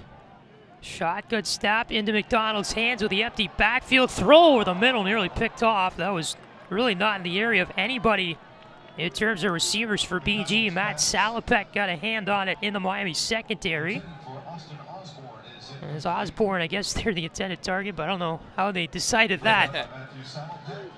It's not in the area of any white uniform for Bowling Green. 3rd and 10 coming up from their own 40 for the Falcons. 1:07 to go in the second. And you have to feel for McDonald tonight. The RedHawks are sending only 4 on pretty much every play, but the pressure is getting there and getting there fast every single snap. McDonald getting absolutely suffocated by this RedHawk defense tonight. Fair receivers either side. McDonald in the empty backfield, and he has no time to think before red uniforms get on him. Sack is made by number 47 in red for Miami, Lonnie Phelps. And forced out the 3-and-out for Bowling Green. I guess technically not with the pass interference penalty, but sure seemed like it on that drive. 4th and 18 coming up for the Falcons on their own 32. And the RedHawks here are going to call a timeout with 59 seconds left in the second quarter. After that sack, to save some clock, it's going to be Miami's first used timeout of our first half. So they will have Well, they reset the clock, so they're going to have 1:02 to work with here in our second quarter. What do you think, Patrick? Are they gunning for the end zone or just looking for a field goal? I don't know. Depends on Chuck's moon today. Yeah, that's right. How much coffee he's had. Chuck Martin is in his usual cold weather apparel, the red sweater vest, white long sleeve shirt, and khakis. Looks like Jake from State Farm. See a couple coaches down there wearing short sleeves. I cannot believe that. I even see one guy down there in short sleeves and shorts. You know Andy Geshan would be wearing shorts right now. Yeah, I'm sure. Punt comes off here from Naranjo, and his left foot down the field. Hits turf in the Bowling Green 37. Or the Miami 37, I should say, and it's gobbled up there by the Falcons, surrounding it in white. So the RedHawks have it 1st and 10 here from their own 38. 52 seconds remain in the second quarter. And the ball will be on the left hash here for Gabbert and company.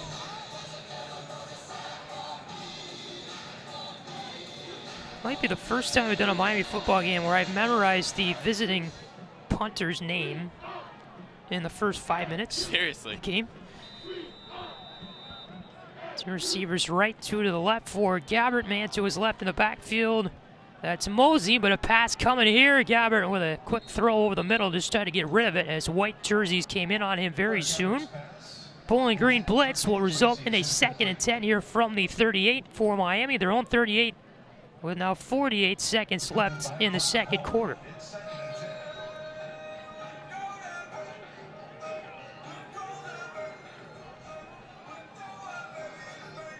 Three receivers right, one to the left.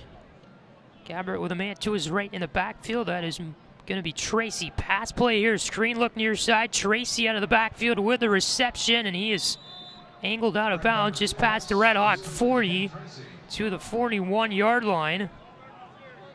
That is going to be a pickup of about 3 yards there to make it 3rd and 7. The clock stopped at 42 to go in the second quarter. Ball will sit on the right hash here for Miami. Three receivers to the left, one out right for Gabbert. Looks like a shotgun snap coming up with 15 on the play clock. They hit the line.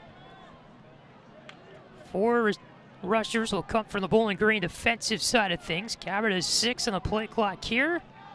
Still a little bit indecisive. Now we'll clap twice, get the shotgun snap. And Gabbert in some trouble in the backfield, rolling far side. He'll be brought down for a loss. Over on the 40-yard line with a sack there, number 56 for Bowling Green. That is the defensive lineman in Walter Hare.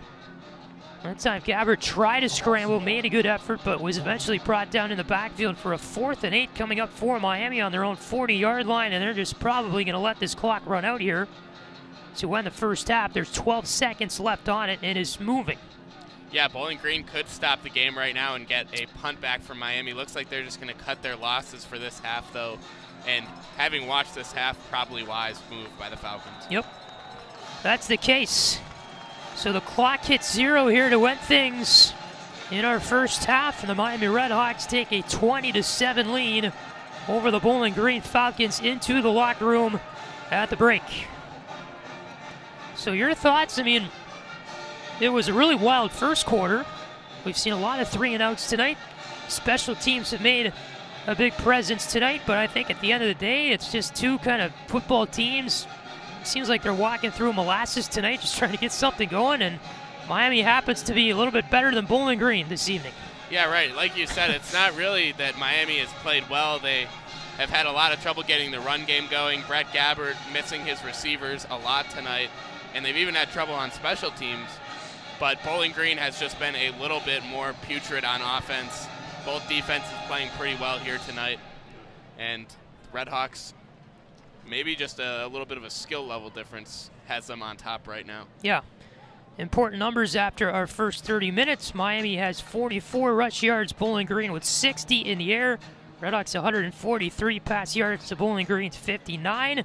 Bowling Green has run 31 plays of offense for 119 total yards tonight. RedHawks 34 plays for 187 total yards of offense in the game this evening.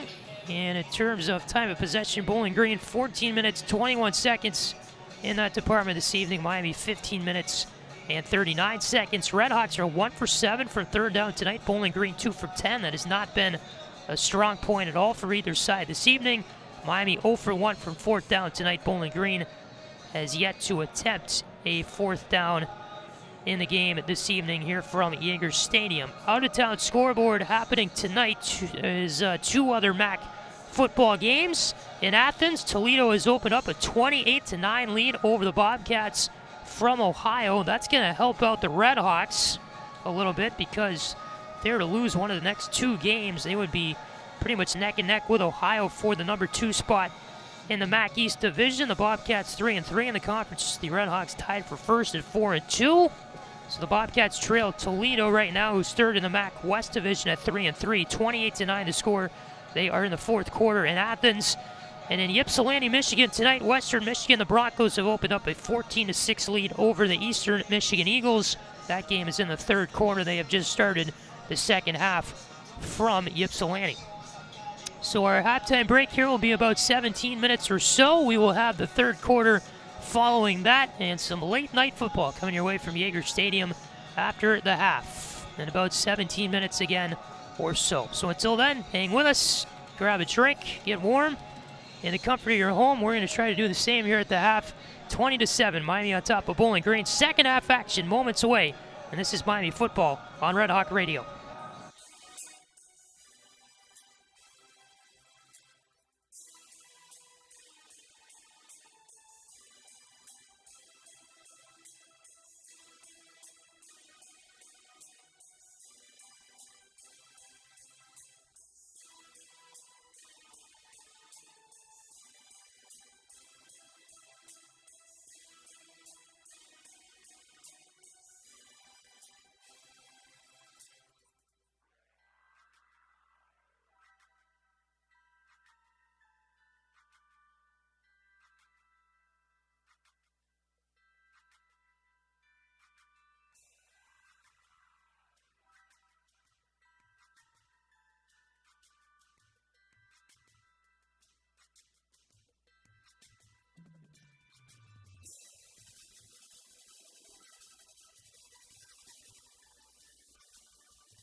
Second half action about to get back underway here from Yager Stadium in Oxford. Patrick Geshan, Jack Schmelzinger are with you on Red Hawk Radio tonight.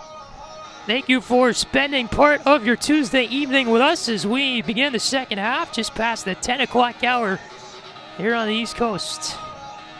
In prime time, 20-7, Miami leads Bowling Green, so the RedHawks won the toss. They elected to defer to the second half, and they are going to receive the football. We're going to begin our second half. RedHawks move right to left across your radio in our third quarter. Ball is on the tee at the Bowling Green 35-yard line, and it's going to be Lauer to send his kickoff to Jalen Walker of Miami. Picks it up at the Red Hawk 5-yard line, tries to cut an angle from the 20, lost the football. And the Falcons are on this, or do they rule Walker down? They say he was down. I thought that was the call. It seemed fairly easy, but Jalen Walker was tackled down there after a gain of maybe about 12 or 13 on the return. Ball sits on the left hash at the 17-yard line, and the RedHawks will start the drive first and 10 from there. And this feels like a real inflection point in this game with how bad this Bowling Green offense has been, frankly, so far in this game. It's hard to imagine them scoring even 2 touchdowns, but if the RedHawks can get a 3-score lead here, it's hard to imagine Bowling Green will have any shot of coming back. Right. 2 receivers left, one to the right for Gabbard to open up the third quarter. Sends a home run pass down the field, and Sorensen with a catch.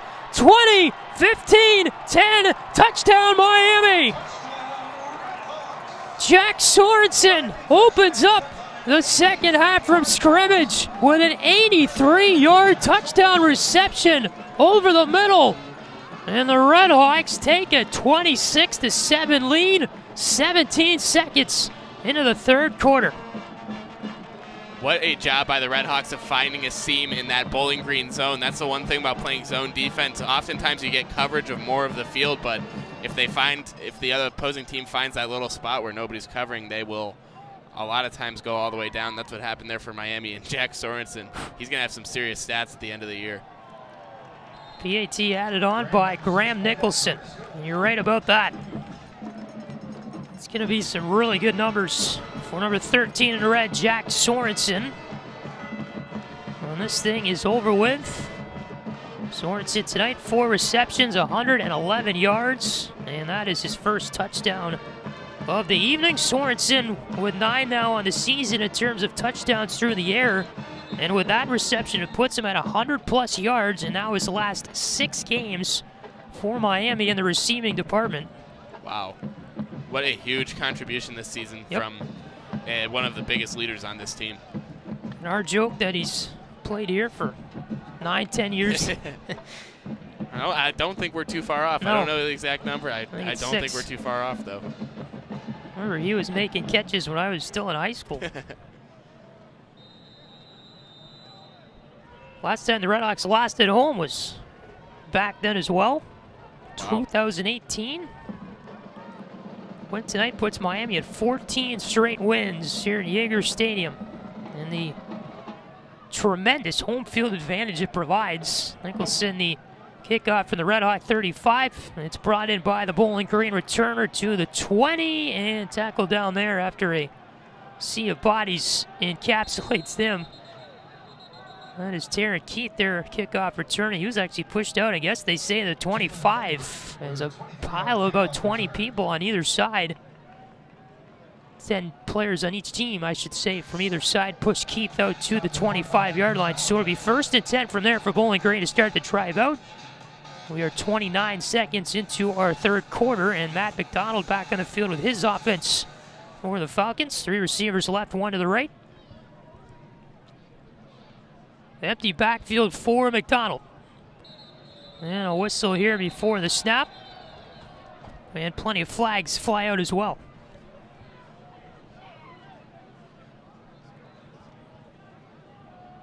Referees are talking about this call, and McDonald arguing that the RedHawks move first. We have not gotten an official word yet. It's going to be an illegal snap against Bowling Green. Another offensive penalty against them. Wow. Before a snap tonight. I don't even think I've ever heard a legal snap before. Now I've heard it twice in one game. Their center really must be having some some serious trouble out there tonight. Some action. Yeah. 6 penalties for 33 yards tonight for Bowling Green. Ball on the right hatch here for McDonald. Halfback to his left in the backfield. 2 receivers right. Going to be a handoff here on 1st and 15 from the 20. And that rush will gain about 3 yards for the carrier and Terrian Stewart, who in the first half for Bowling Green led the team in rushing with 6 carries and 70 yards. A whistle here before the second down and 12 snap. Think we have an injury on the play. We do. And a Bowling Green player is down inside the Falcon 25-yard line here. Stops our play with 14:14 to go in the third quarter. And we are going to turn this into a media timeout as well. So 46 seconds into our third quarter, RedHawks have the 20-point lead over Bowling Green. Back in a moment. This is Miami Football on Red Hawk Radio.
is presented by G&J Pepsi. 14-14 remains inside of our third quarter. 27-7, Miami on top of Bowling Green following the injury on the play. It's a Bowling Green player that got right up, walked to the sideline. But we took our 3-minute media timeout anyway. Rolling near side, McDonald will throw here on the 2nd and 12 for the 23. It's incomplete. The receiver made the catch, but out of bounds. Wide open was Austin Osborne down the field for Bowling Green, and it will be a 3rd and 12 here for the Falcons on their own 23 with 14:04 to go in our third quarter. And this is a very familiar spot for the Falcons tonight. 3rd and long on their first set of downs of the drive. We'll see if we see our buddy Naranjo again out there. Last week, our buddy was the quarterback with the wrong number. That's right, Matt Myers. Empty backfield here at 3rd and 12. Over the middle, there's a bullet and a catch for a first down. Great throw by McDonald, and the reception brought in by Christian Sims, the tight end for Bowling Green. Over the middle on a strike. for a gain of 20, and it's a 1st and 10 for the Falcons here on their own 43. Yeah, like you said, a real bullet from McDonald. By far, I would say the best throw we've seen tonight. An absolute strike from him. And you can see what happens when he has just a little bit of time in the pocket. Yep. The Bowling Green offensive line was able to keep the protection up just a little bit extra there. 2 receivers left here. The throw goes over to that side for McDonald in an empty backfield. It's incomplete. Another one of those where it's caught by the receiver at Osborne, but he was well out of bounds during the reception. 13:26 to go in our 3rd quarter. A 2nd and 10 coming up from Bowling Green on the left hash, thrown 43-yard line, moving left to right here in our 3rd quarter. Receiver on either side for McDonald.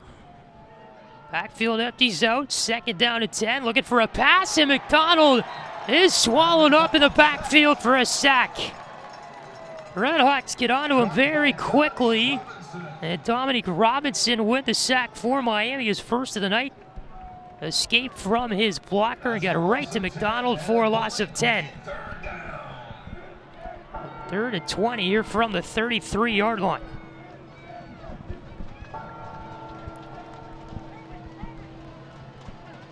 Green tonight, 3 for 11 on 3rd downs. 2 receivers left, 1 to the right for McDonald, 2 to the right actually. His backfield is empty, 5 on the play clock, 3rd and 20. Quick throw far side, there's a catch brought in just shy of the Bowling Green 40-yard line and tackled right there for no rush after the catch was the receiver, and number 19 for Bowling Green. That's Taryn Keith. So he will generate a gain of 6, makes it 4th and 14 from the 39. 12:20 left in our 3rd quarter. Ball going back to the RedHawks. Our buddy Naranjo back out. I want to go down and get his autograph after the game. Seriously, he's probably going to be hobbling around on the sideline. He's going to need to put his foot in the ice tub. High kick from the left foot of Naranjo. Walker sent back to the 15 of Miami. Fair catch there, and the drive starts from the RedHawks fairly deep in their own territory here with 11:57 to go in our 3rd quarter.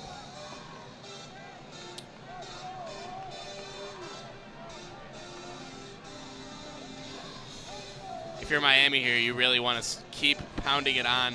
Try to put this game even further out of reach for Bowling Green. And maybe be able to throw the backups in and just run the ball the rest of the way out if you can. So then we can just start joking around even more. 11:57 to go in the 3rd quarter. RedHawks with it here, middle of the field, 1st and 10, their own 15-yard line. Gabbard claps twice. Shotgun snap, hands it off. Mosey up the right hash. Gain of 3. Swallowed up by the pile. Out to the RedHawk 18-yard line, a 2nd and 7 coming up from there. For the game, the student section, I think the reason why there's such a big crowd, the student section was given, what, free hats, free hand warmers, a free blanket, and what else? You got entered into a raffle for, like, AirPods or something like that. Yeah, there was a bunch of other stuff, free stuff laying around as well. Nothing college students like more than free stuff. Yep. We got our 100% polyester blankets from somewhere in China. These things are high quality. Very. Empty backfield, Gabbard will let it fly on the 2nd and 7. Far side out at the line of scrimmage is Davis with a gain of maybe 1. Yeah, they'll give him a yard there to make it 3rd down at 6 from the 19.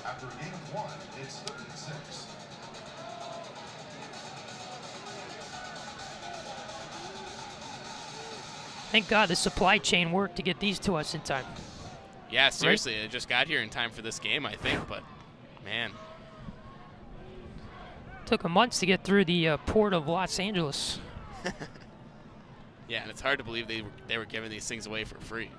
Really. Gabbard empty backfield, 3rd and 6 from the 19. He's chased down, gets a pass off to the Bowling Green sideline to avoid a big loss and a potential sack. He had 3 white uniforms of Bowling Green chasing after him. It'll be a 4th and 6 here for Miami. Goes 3 and out on the drive with 10:39 to go in our 3rd quarter. RedHawks lead it 27-7 over Bowling Green.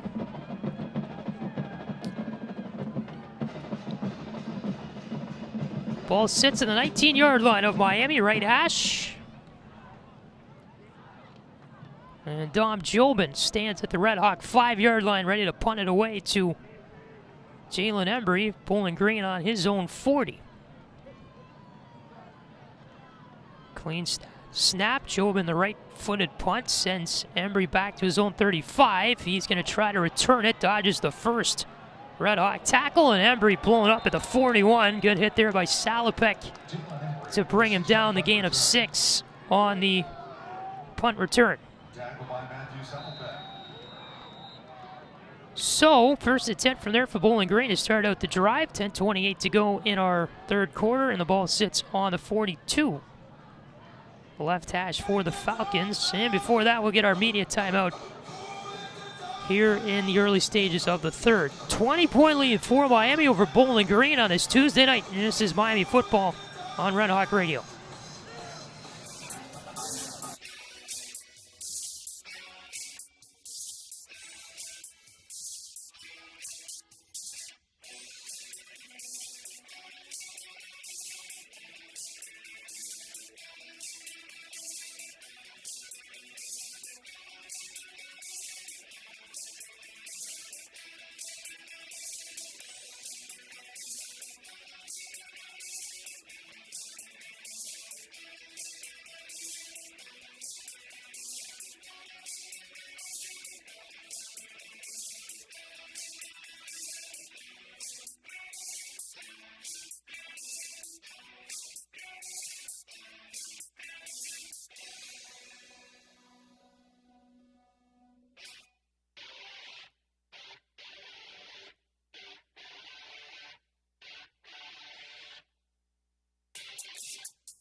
.28 to go, our third quarter, 27-7, Miami over Bowling Green. Redhawks 274 total yards in the game to Bowling Green's 138. Redhawks, though, out of their 274 yards, 227 of those through the air tonight. Pass game has been the really big factor that showed up for the Redhawks. Of course, their third best pass game in the MAC coming in. First and 10 play for Bowling Green from the far hash. There's a completion over the middle for a gain of maybe 12 or 13 there to the wide receiver and Tyrone Broden. The pass from McDonald will move the chains. First and 10 as Bowling Green makes their way into Red Hawk territory on the Miami 41-yard line. Beg your pardon, the Red Hawk 46, actually. Two receivers are right, none to the left. Empty backfield, McDonald hands it off here. Number 5 on the rush with room up the far side. Another first down. And pushed out of bounds at the 32 on that far sideline is Nick Mosley. Freshman from Pickerington, Ohio. Will move the chains again for Bowling Green. So the first and 10 from the Red Hawk 32. With 9:40 left in our third quarter.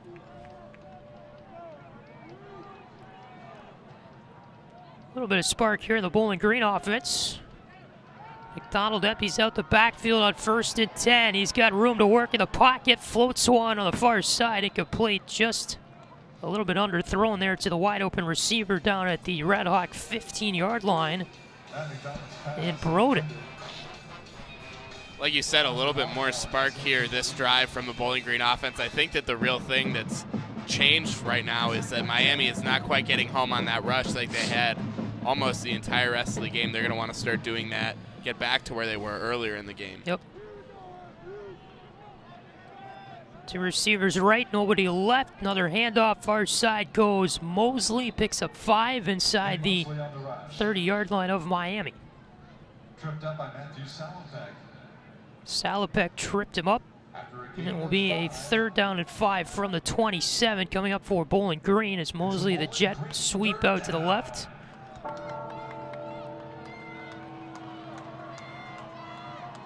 So the ball on the left hash. 3rd down and 5, Bowling Green. 3 for 12 on 3rd downs tonight. 2 receivers left, nobody right.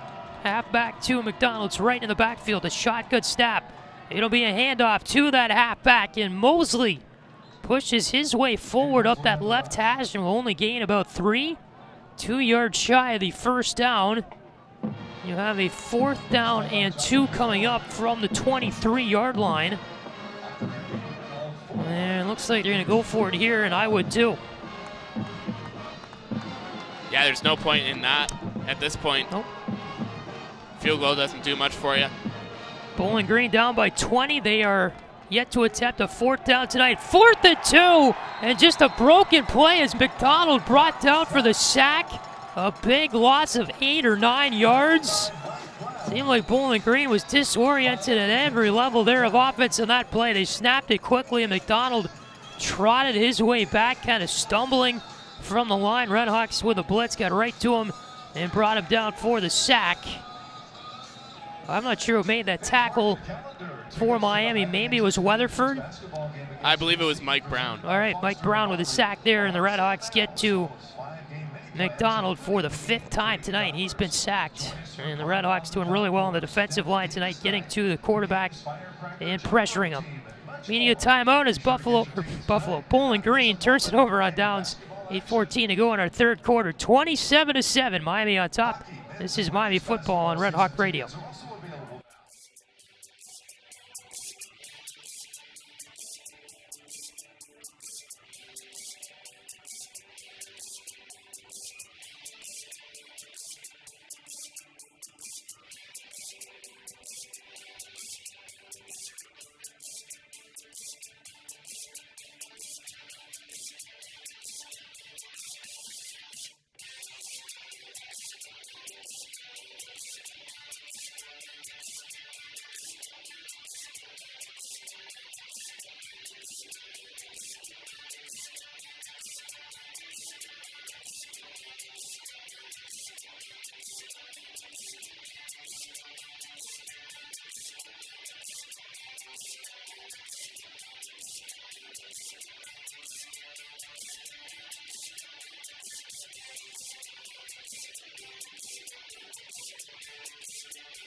Back outdoors at Yager Stadium, Oxford, Ohio. Patrick Geshan, Jack Schmelzinger with you on Red Hawk Radio tonight. New Miami drive begins. 1st and 10 on their own 33-yard line. It starts with a Brett Gabbard handoff to Tyree Shelton up the right hash for a pickup of 6.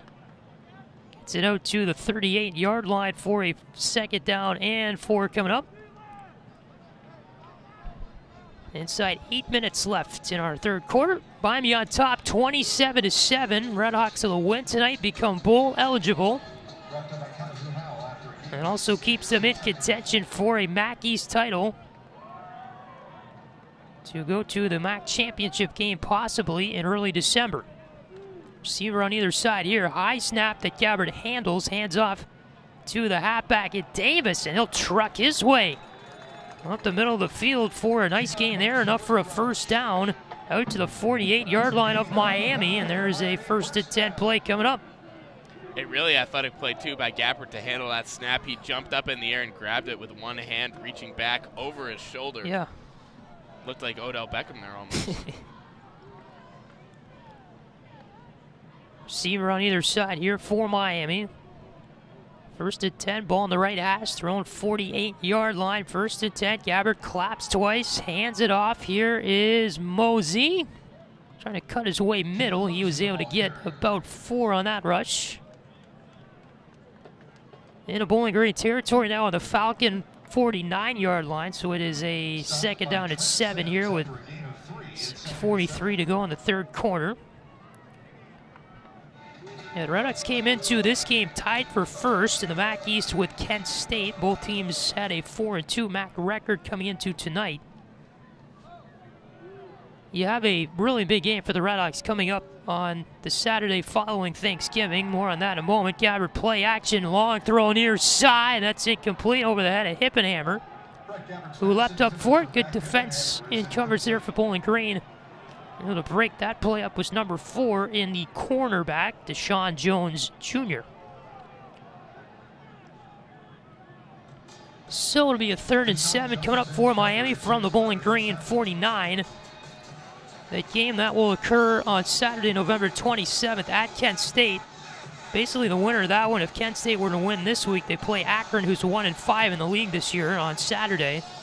Will decide the MAC East champion. And that game is in Kent at noon on Saturday, November 27th. Every game's a must-win. Yep. 2 receivers either side. 3rd down, and Gabbard is blown up for a sack. Out of the middle of nowhere came the safety they list. Inside Dabney for Bowling Green.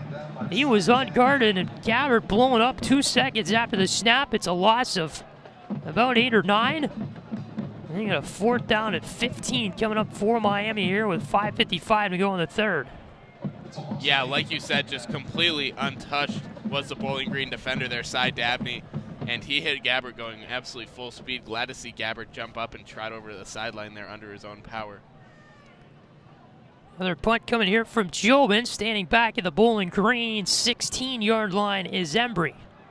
High punt for Jobin, sends Embry inside that 15-yard line, stumbles away from the first tackle at the 10, makes his way to the 20, he's out to the 23-yard line with a pretty good punt return before brought down by Salopek on the near side, and so that will give Bowling Green 1st and 10 field position from their own 22 with 5:25 to go in the 3rd. Falcons trail Miami 27-7.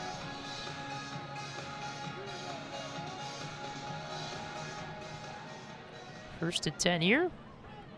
2 receivers left, 1 to the right. You will have McDonald empty out the backfield here before the snap, the shotgun snap. McDonald gets it here at the 20-yard line, rolling near side, dodging red uniforms. The ball comes out. Redhawk came in from behind to tackle McDonald. And I believe Miami has it, and they do. McDonald scrambling around there in the backfield. A Red Hawk came in with his arm to knock the ball free. It was recovered by a Miami player down in the area. I believe that might have been number 88 in red. Generating the turnover for the Red Hawks and Nate Mersch. Never mind, they say Salopek recovered it. Kind of a weird play there. You had one player hop on it, another one jump up with it. And Miami nonetheless will have it 1st and 10 here on the Bowling Green 25-yard line. Great defensive work there, and the RedHawks have done a tremendous job this evening of just getting pressure on McDonald, the Bowling Green quarterback. Yeah, and I think that has to be one of the stories of the game.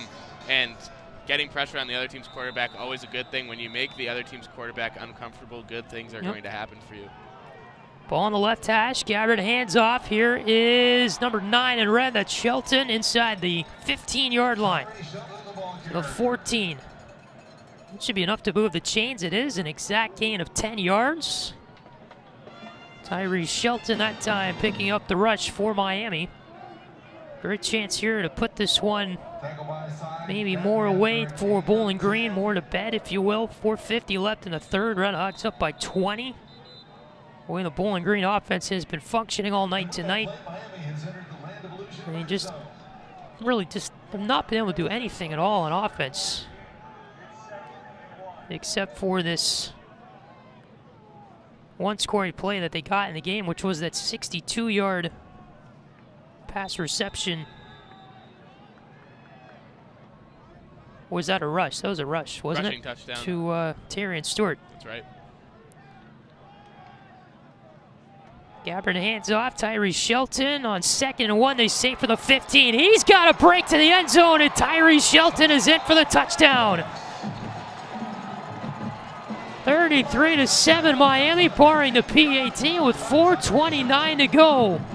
Here in our third quarter from Yager Stadium, and Tyree Shelton comes up big there with his 2nd touchdown of the night on the ground. A 15-yard run to put Miami up even more. What a great rush by Shelton. Spins off of a Bowling Green tackle and then takes it backwards, actually, around the rest of the Bowling Green defense. Just outruns everybody else on the field into the end zone for the score. Nicholson will add the PAT to the total, so the RedHawks now up 34-7. It was kind of an indirect route there for Shelton to get in, but he eventually did. Broke through all the white uniforms. And the RedHawks find themselves up by 27 here with 4:29 to go in the third quarter.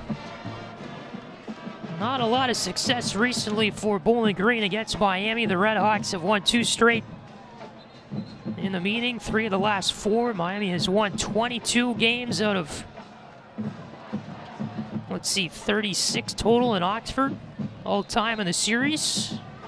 RedHawks lead the all-time series 46-24-5, and the last time these teams met was a matching game I remember fairly well, November the 13th, 2019, a couple of years ago here at Yager. RedHawks won that 44-3.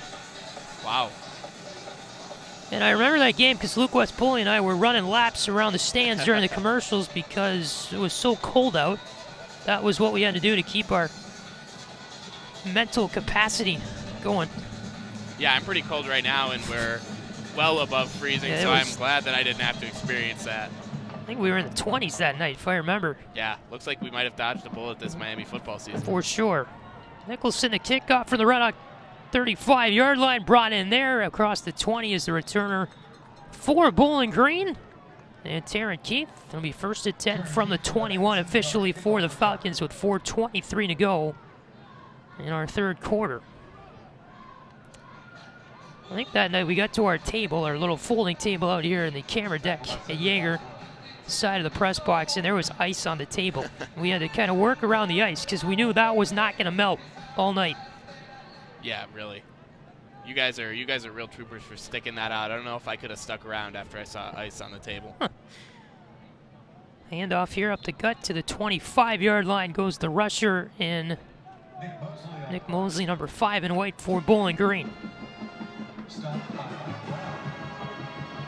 Falcons team that has played on 5 different days of the week this year. At the end of the year, they will have their first Tuesday game of 2021. So at the end of this year, they will have played on Tuesday, Wednesday, Thursday, Friday, and Saturday of this season. Wow.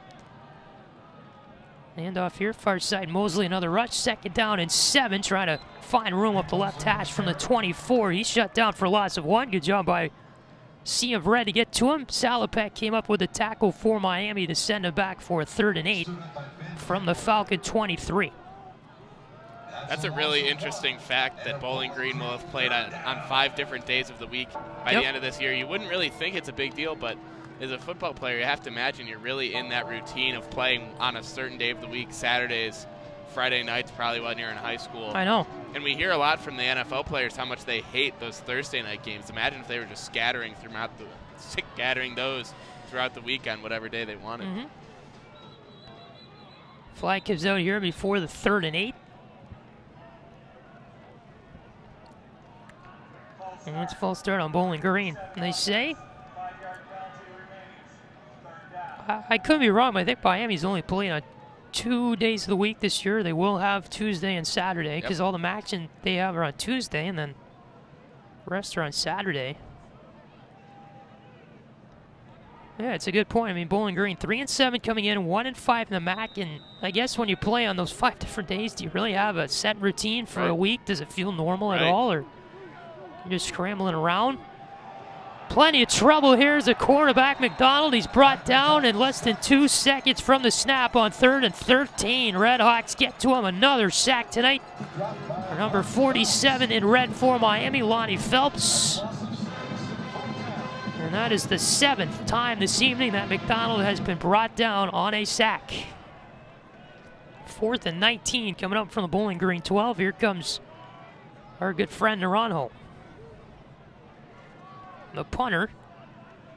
And Jalen Walker, the returner for Miami, stands back on the RedHawk 45. Naranjo from the Bowling Green goal line, the left-footed punt. End over end, it's going to land well short of Walker at the Bowling Green 45. It takes a pretty friendly BG bounce into RedHawk territory all the way down to the Miami 41-yard line. Really good bounce there for the Falcons on the turf. Catch a special teams break. And getting the ball for Miami on another drive with 2:01 to go in the 3rd is going to be the RedHawks here. 1st and 10 on their own 41.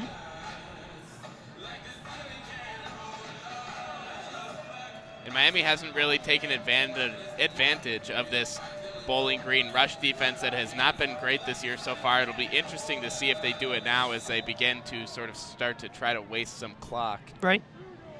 Moving toward the end of this one with a big lead.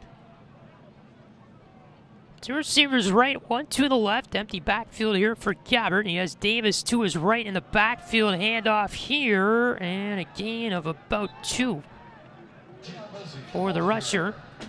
So it'll be a 2nd down and 8 coming up here for Miami from their own 43-yard line. You have 1:46 to go in the 3rd quarter. Clock continues to crawl along.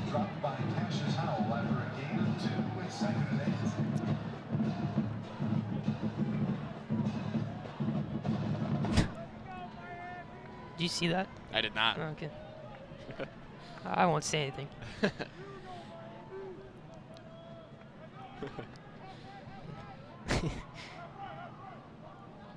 High formation here for Gabbert. Man to his right in the receiver column on 2nd and 8. This handoff goes to Kenny Tracy. He's out to midfield at the 50-yard line. He is a yard shy of a 1st down. A 3rd and 1 coming up from right on the 50. It's kind of this humid haze type of look to the night tonight. Had that last week. A bunch of moisture just kind of hanging in the air like a humid summer day. Yeah, it is interesting. Yeah. 2 receivers right, 1 to the left. Miami is just 1 for 9 on 3rd down tonight. They need 1 for the 1st here. Gabbert will clap twice. Shotgun snap, gets it in his hands. Hands it off to Mosey. Stumbles through 1 tackle. Gets into Bowling Green territory. Plenty for the 1st down for Mosey. Gains about 6 to the Falcon 44-yard line. Another 1st down for the RedHawks here. That is going to be their 11th of the night.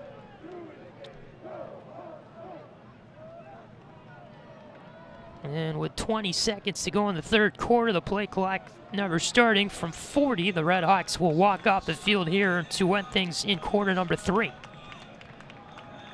So that'll be the night for the 3rd quarter of this one. Miami team that really didn't need to come out and play their very, very, very best game tonight, but they just needed to win, and so far things looking up for the RedHawks 34-7. Yeah, that's right. They've done what they needed to do, and they, at least right now, it looks like they're going to take care of business in one of the biggest games of the year. Yep. Going to have to start preparing hard for next week's game against Kent State. That's going to be the real kicker. But plenty of time still left in this one tonight. Miami 34, Bowling Green 7. Our fourth quarter comes your way next. This is Miami football on Red Hawk Radio.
RedHawks move left to right across your radio here in our fourth quarter. It will begin now with a 1st and 10 on the Bowling Green 44-yard line. Gabbard hands off. Up the middle is the rusher in Mosey, and he will get about 7 right up the gut.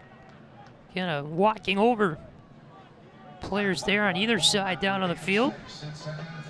Down to the Bowling Green 38 for 2nd and 4 coming up. Patrick Geshan, Jack Schmelzinger with you here from Yager Stadium in Oxford, Ohio on Red Hawk Radio tonight. So glad you're with us, spending a part of your Tuesday evening. We appreciate it. As the clock moves near the 11 o'clock hour here on the East Coast. 2 receivers left, 2 to the right. Gabbard collapsed twice from the shotgun before the 2nd down and 4. Mosey to his left in the backfield. Mosey will get the handoff, and he is tackled across the line with a first down to the 31. That's a gain of 7. Across the first down line, Mosey was tackled here on the right hash, and the RedHawks move the chains yet again.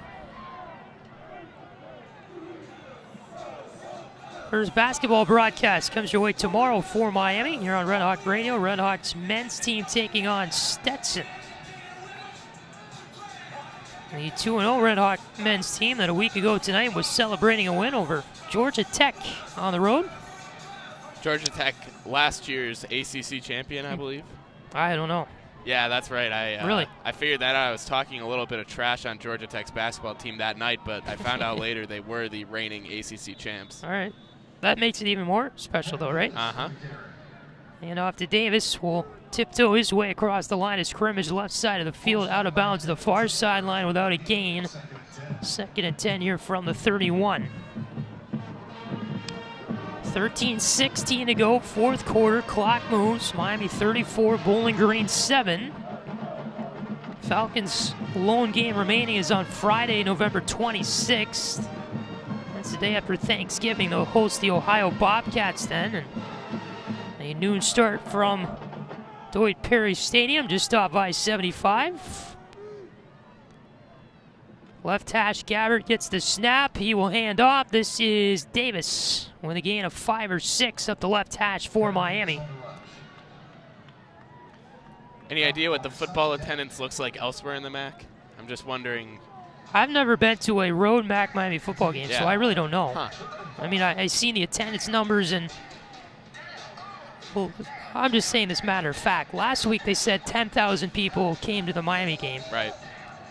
These other places, when I look at the box score, it's 16,000, 17,000. So, you know, are there really that many people showing up? I don't know. But they're at least claiming to sell that many tickets, right? 3rd and 5 here, left hash for Miami. Gabbert, the high snap, hands off to Mosey in the backfield, and he's got really nothing there. Maybe a gain of 1. It's going to be a 4th and 4 coming up. It's funny, though, because when we were in Bowling Green for hockey that Saturday, I think October 23rd it was, Bowling Green had a home game that day against Eastern Michigan, and we were staying right across the street from the stadium. Yeah. And that afternoon we were going for a walk, and we noticed the crowd wasn't great at Bowling Green, but it was kind of before the game, about half hour before the game or so, so of course probably could have filled up more, but yeah, I was just we thinking noticed how empty it was. It's hard to imagine that the Friday game right after Thanksgiving will be very well attended. But TV. Right, that's right. That's game, all that matters. Yeah. And off for Gabbert, they're going to go for it on 4th and 4 here. That's going to be nothing for the rusher. And the ball will be turned over on downs. They went to Mosey. He picked up 1, so a 4th and 4 turns into Bowling Green getting the football back here with 11:20 left in our fourth quarter. And a 34-7 lead for Miami. But that game against Ohio from Bowling Green on that Friday after Thanksgiving, the noon start on CBS Sports Network, and Miami's big game against Kent State at noon on Saturday, the day after, is on ESPN+. But just the TV viewership is what drives it all. It's not a gate-driven league, it's a TV league. Right, makes sense. The MAC, so. That's why we're playing Tuesday night. Right. At 8 p.m. Right. I mean, it's genius, though. You think about it, because no NFL. You have competition from the NHL, the NBA, college basketball this time of year. But if you're a football fan, this is all the football that's on. Yeah, that's today. right. And a lot of football fans around America, you know that. Yeah, I mean, the NFL sure. wins the TV viewership race every single year. So if you're a football person,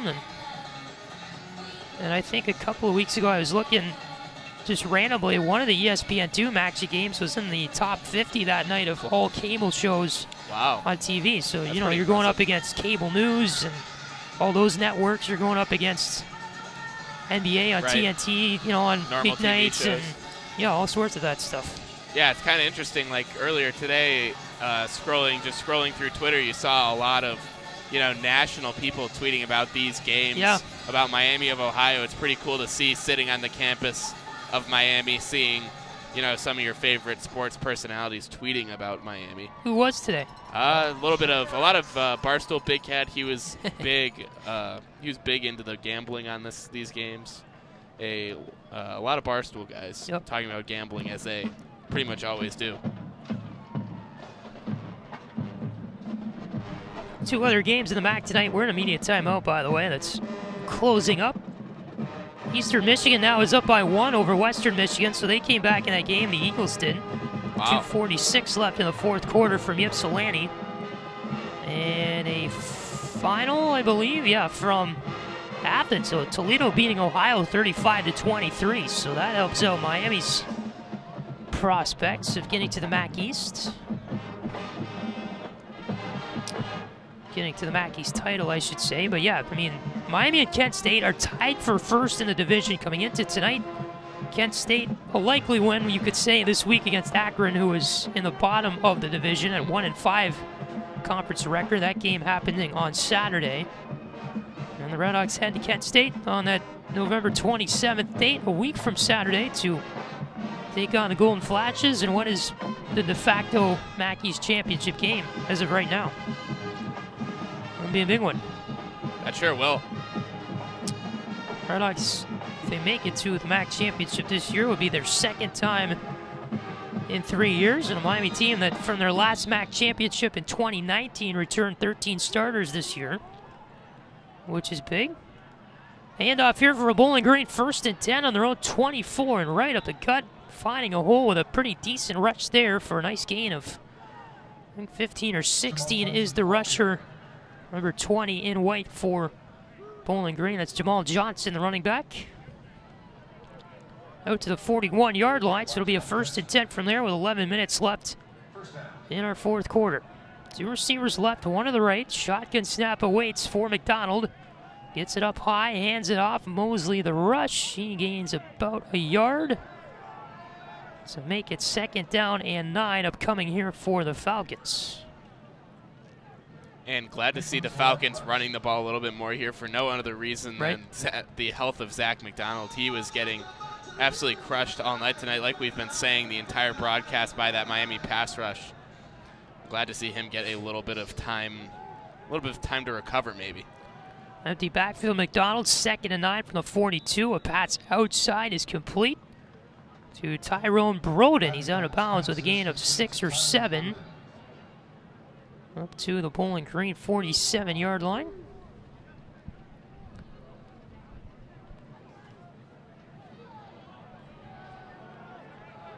Kind of interesting reading about Bowling Green head coach Scott Leffler this week in his 4th year.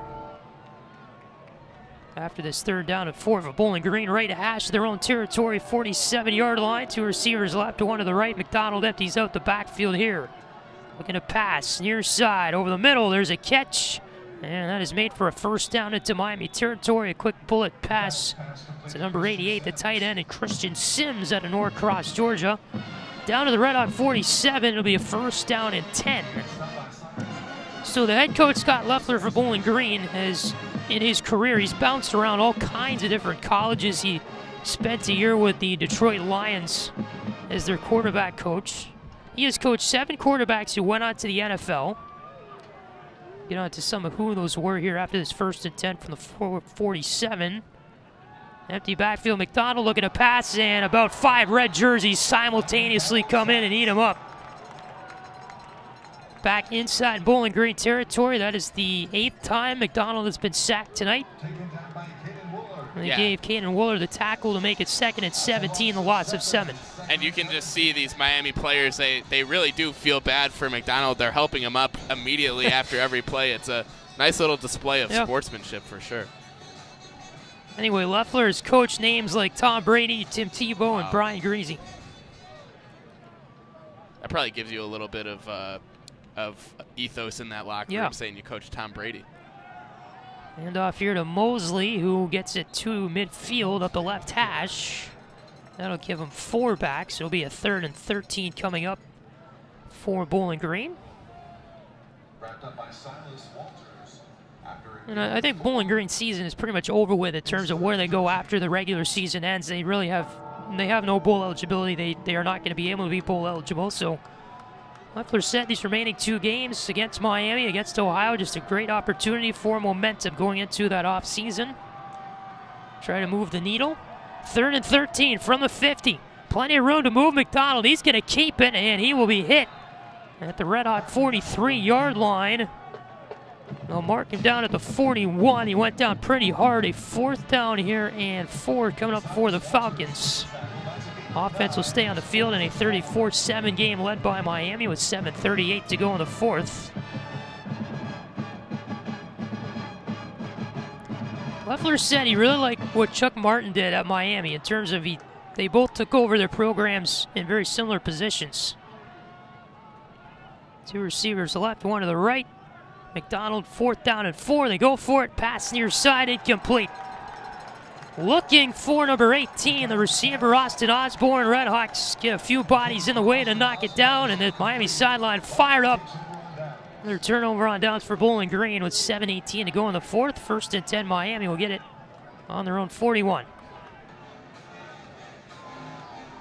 Leffler was saying, though, that when he first took over Bowling Green, he compared it to when Chuck Martin took over Miami, and that was already 8 years ago. Wow. For Chuck.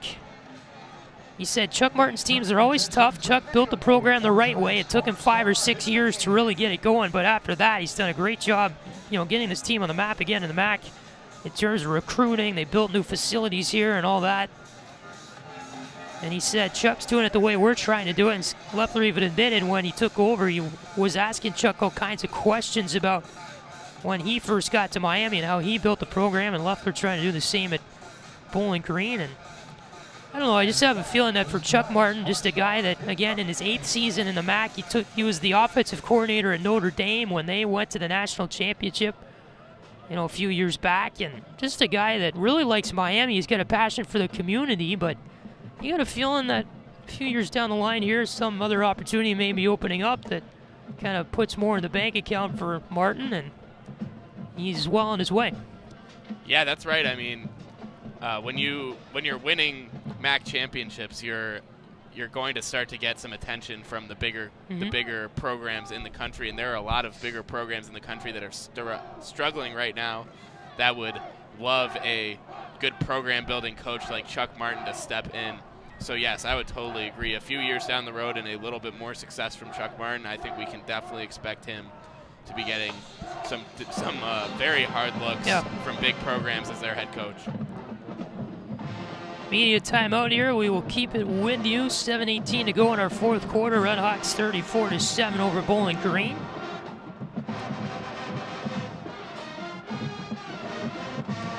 And Chuck said his team's mentality of course they knew the game against Kent State was coming a couple of Saturdays from now and how big that was going to be on the schedule, he said, but we were not really worried about that this week. We were more worried about the Bowling Green, what the Falcons do this week, how they play the game, how we could beat them. He said, we'll worry about Kent State next week.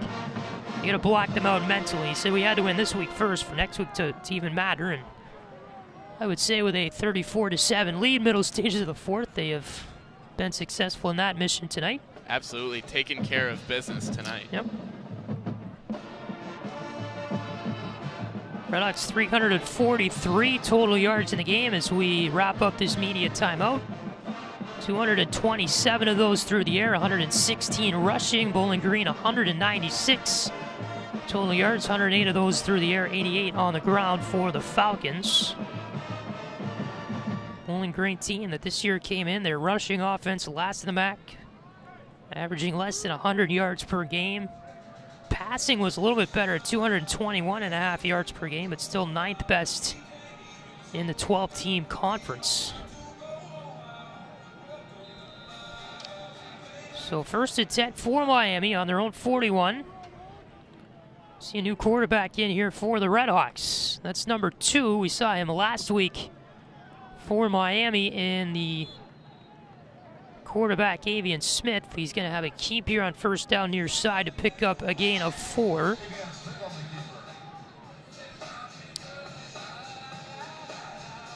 Smith definitely a much more athletic option.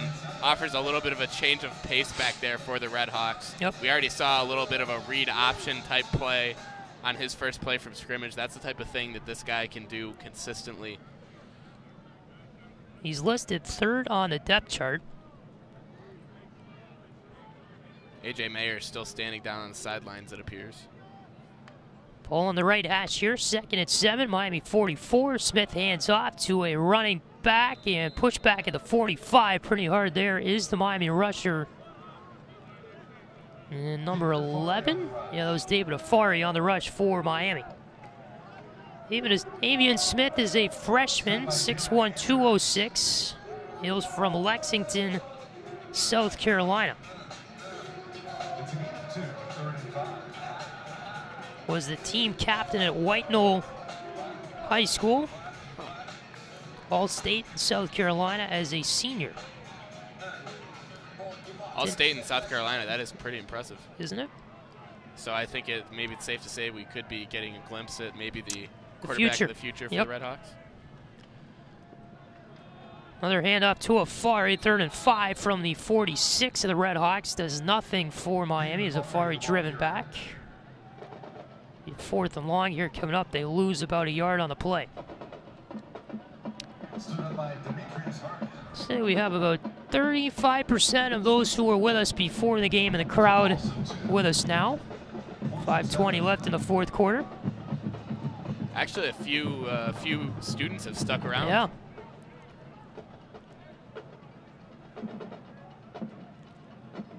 Not sure what they're doing sticking around in the in this cold, maybe but I respect that a lot. 100%. 100%. Jobin punts here on a 4th and 7 for Miami from their own 44. It is caught at the Bowling Green 15-yard line. And out to the 20 on the return, far sideline to the 25. That's Embry, the returner. A flag came in from the midfield area during the return as Embry with a decent return there. He's had some really good punt returns tonight for Bowling Green. He has a really shifty guy back there. Really. Jalen Embry is just a redshirt freshman, too, from Jacksonville, Florida. Illegal block is called against Bowling Green for a 15-yard penalty during that play, so they're going to get it here.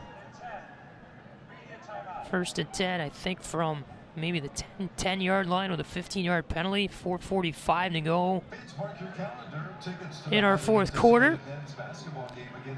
All right, so for our listeners, instead of the media timeout, we'll tell a story. So I read in the Bowling Green game notes today that Paul Brown, when he was the coach of the Cleveland Browns, the first edition of the Cleveland Browns when they first started, he wanted to take his team to a little retreat somewhere that was far enough away from Cleveland where they got out of the noise, but was close enough where, you know, it was easily a day trip. So Bowling Green and Cleveland probably 2.5, 3 hours apart. So Brown goes to Bowling Green. I believe this is before the Cleveland Browns had a name yet. They just had the team. And they were, you know, going to play their games, I think, the next season or something. So they didn't even have a name yet. So Paul Brown goes to Bowling Green. He really likes the colors of the team. He saw a uniform hanging on the wall. The brown and the orange. Wow. And said, you know what, I want my team to have those colors. And that's how the Cleveland Browns were born. Really? So that's according to the game notes in the Bowling Green game notes handed to the media this week before the game. So whatever that's worth. So you could say that Bowling Green Falcons influenced Cleveland Browns nickname. That's a great story. Yep. And I believe it too. I guess it makes sense. They are really the exact same color scheme pretty much. And of course, Paul Brown, the Miami connection, he was part of the Cradle coaches here a long time ago, I should say, and a lot of Ohio football big names that have come through each program. Both Miami and Bowling Green. Yeah, that guy's everywhere. Obviously he was here. He, like you said, he coached the Cleveland Browns. Yep. Cincinnati's, the Bengals Stadium's yeah, named after him, his right? family owns the team. Okay. Wow, so really just all over the place, just handprints all over Ohio football in general. Really. Yeah. But I thought that was your fun fact of the day. I learned more reading the Bowling Green game notes today than I learned in any of my classes this week. If that says anything. And also, since 2000, Bowling Green is 4-1 versus Miami when they have held the RedHawks below 300 yards of total offense. Miami is at 346 today. So wow. That's something you're not getting in French 101. No. But I'm not going to use that the rest of my life. Probably.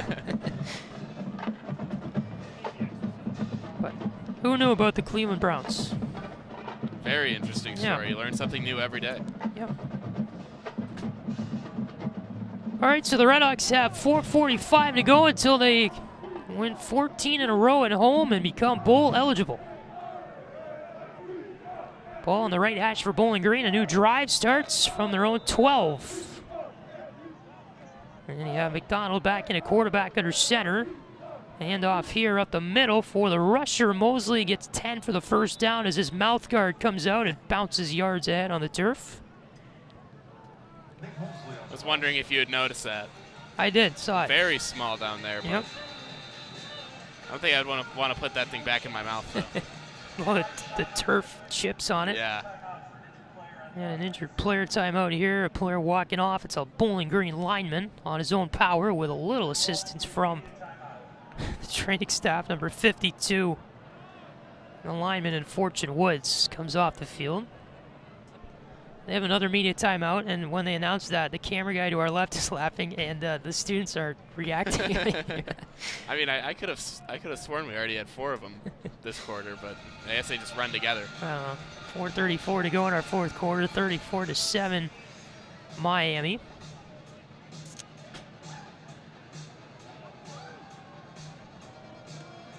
It's funny, when you're watching at home, the commercial break, I feel like it doesn't really seem that long. No. But when you're sitting here staring at the seconds tick off of the little clock they have down there, 2:45, 2:44, 2:43, it really feels like a long It does, timeout. yeah. It's got, I feel like the cold, the fact that this Right. game's already over is probably adding to that quite a bit, but Could be in worse spots right now, though. that's for sure. Yep. Of course, when you're at home, you can, go get a drink, go Right. play on your phone, whatever. And that makes the time tick down, but this is the business of TV right here. Right. We have a 2nd and 1 coming up for the Falcons on their own 21 after this timeout. Miami team that will appear to be bowl eligible after this one tonight in their last action game, their last home game of this campaign. And with a win tonight, Miami will go 15-4 in the month of November since 2016, which is a very good record for a very important month. That's in right, the a really season. good late season team, apparently. And then Miami came in 29-11 in their last 40 MAC games, which is the best in the league during that span. 2 tonight, so that'll grow. So that'll be 30 wins for Miami in their last 41 MAC contests. That's really impressive, and that stat, that makes me think that we could be seeing Chuck Martin get some job offers maybe even a little bit earlier than we were saying. That's a really big deal. Next year will be his 9th. Do you know how old he is? No, I'm going to guess early 50s. Yeah. Very nice guy. Came to Miami, had a lot of passion for this community as soon as he came here. Doesn't have an ego either. I mean, doesn't matter who you are, he's going to say hi to you, acknowledge you, thank you for supporting his program. Does seem like a really cool guy. A lot of great things that he does for the community, too. Kind of behind the scenes, he doesn't want the show for it. He just chips in when he can. Behind the scenes, very humble guy. I mean, here's your top paid employee at the public university, and he's not in a sports car or anything like that, just an average guy. Who happens to know a lot about football. Yes, and is very good at what he does. Very likable person down there. Of course, if you ask the refs that, is he likable? No, they probably would say something different, but probably quite a few media members would say the same thing. Well, at times. Hand off here to Mosley, the 2nd down and 1 for Bowling Green. A pile will push him across the 25 to the 26. And that's enough for the first with 4:26 to go in our fourth quarter. Have you ever been the subject of Coach Martin's post-mortem wrath? I have not. But when I was younger and I would go down and pick up the tee, it would just be one of those where If you're walking on the other side of the hallway, you stick yourself up against the wall and keep. Just a little bit intimidating. Such a great guy. What he does for the city of Oxford, Miami. Passion he has for the town and the university. Handoff here up the right hash, 1st and 10. Gain of 5 for the Bowling Green rusher and Mosley, who they've been going a lot to in our 4th quarter. New quarterback is in too for Bowling Green. Matt McDonald's night appears to be done. Melton Tucker now taking over the duties, number 15. 6'2", 215, a redshirt freshman from Phoenix City, Alabama. Wow, I'm surprised this game. I've noticed a bunch of guys on both these teams who are not from where I thought kind of everyone was from. Yeah. Ohio, Illinois, Wisconsin, Michigan. A lot of guys from down south, out west. Rolling far side is Tucker. He will throw low and complete to a receiver that was encapsulated in a group of about 4 red uniforms on the far side of the field near the Bowling Green 45. Stops the clock, 3:11 to go in our 4th quarter. 3rd and 5 coming up for Bowling Green. Tucker was the starter for Bowling Green in 2019, and then he got injured.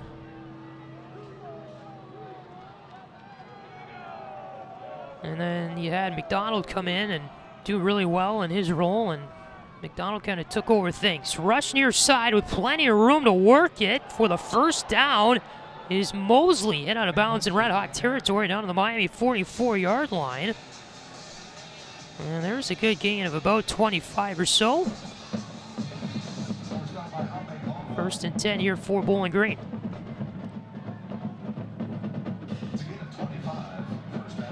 I just guessed on that, wildly guessed, gain of 25, and it's exactly 25. Wow, that's actually, yep.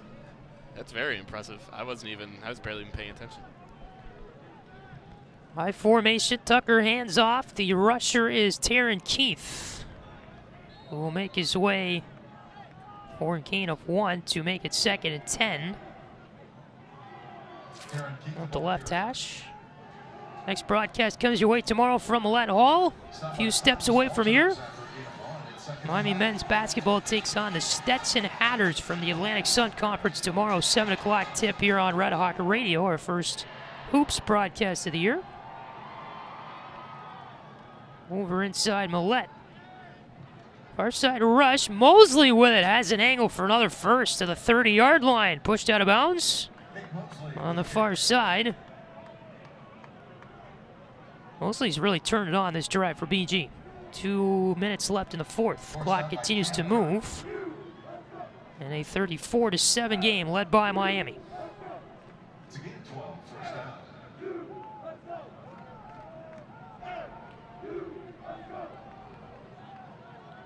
Ball on the right hash. Tucker, another handoff, spinning around for the 1st tackle was Keith. He'll make his way to the 20, which is, or sorry, the 30-yard line, which is the line of scrimmage. Just kind of made his way down that line.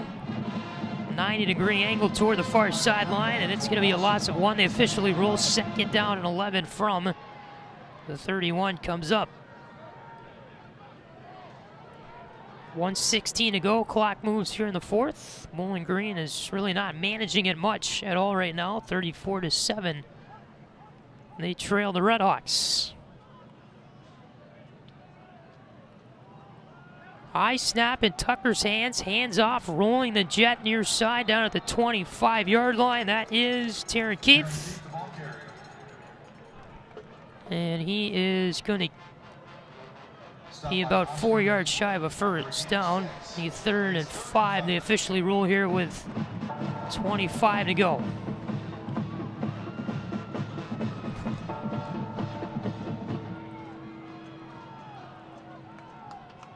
Ball sits on the 25-yard line.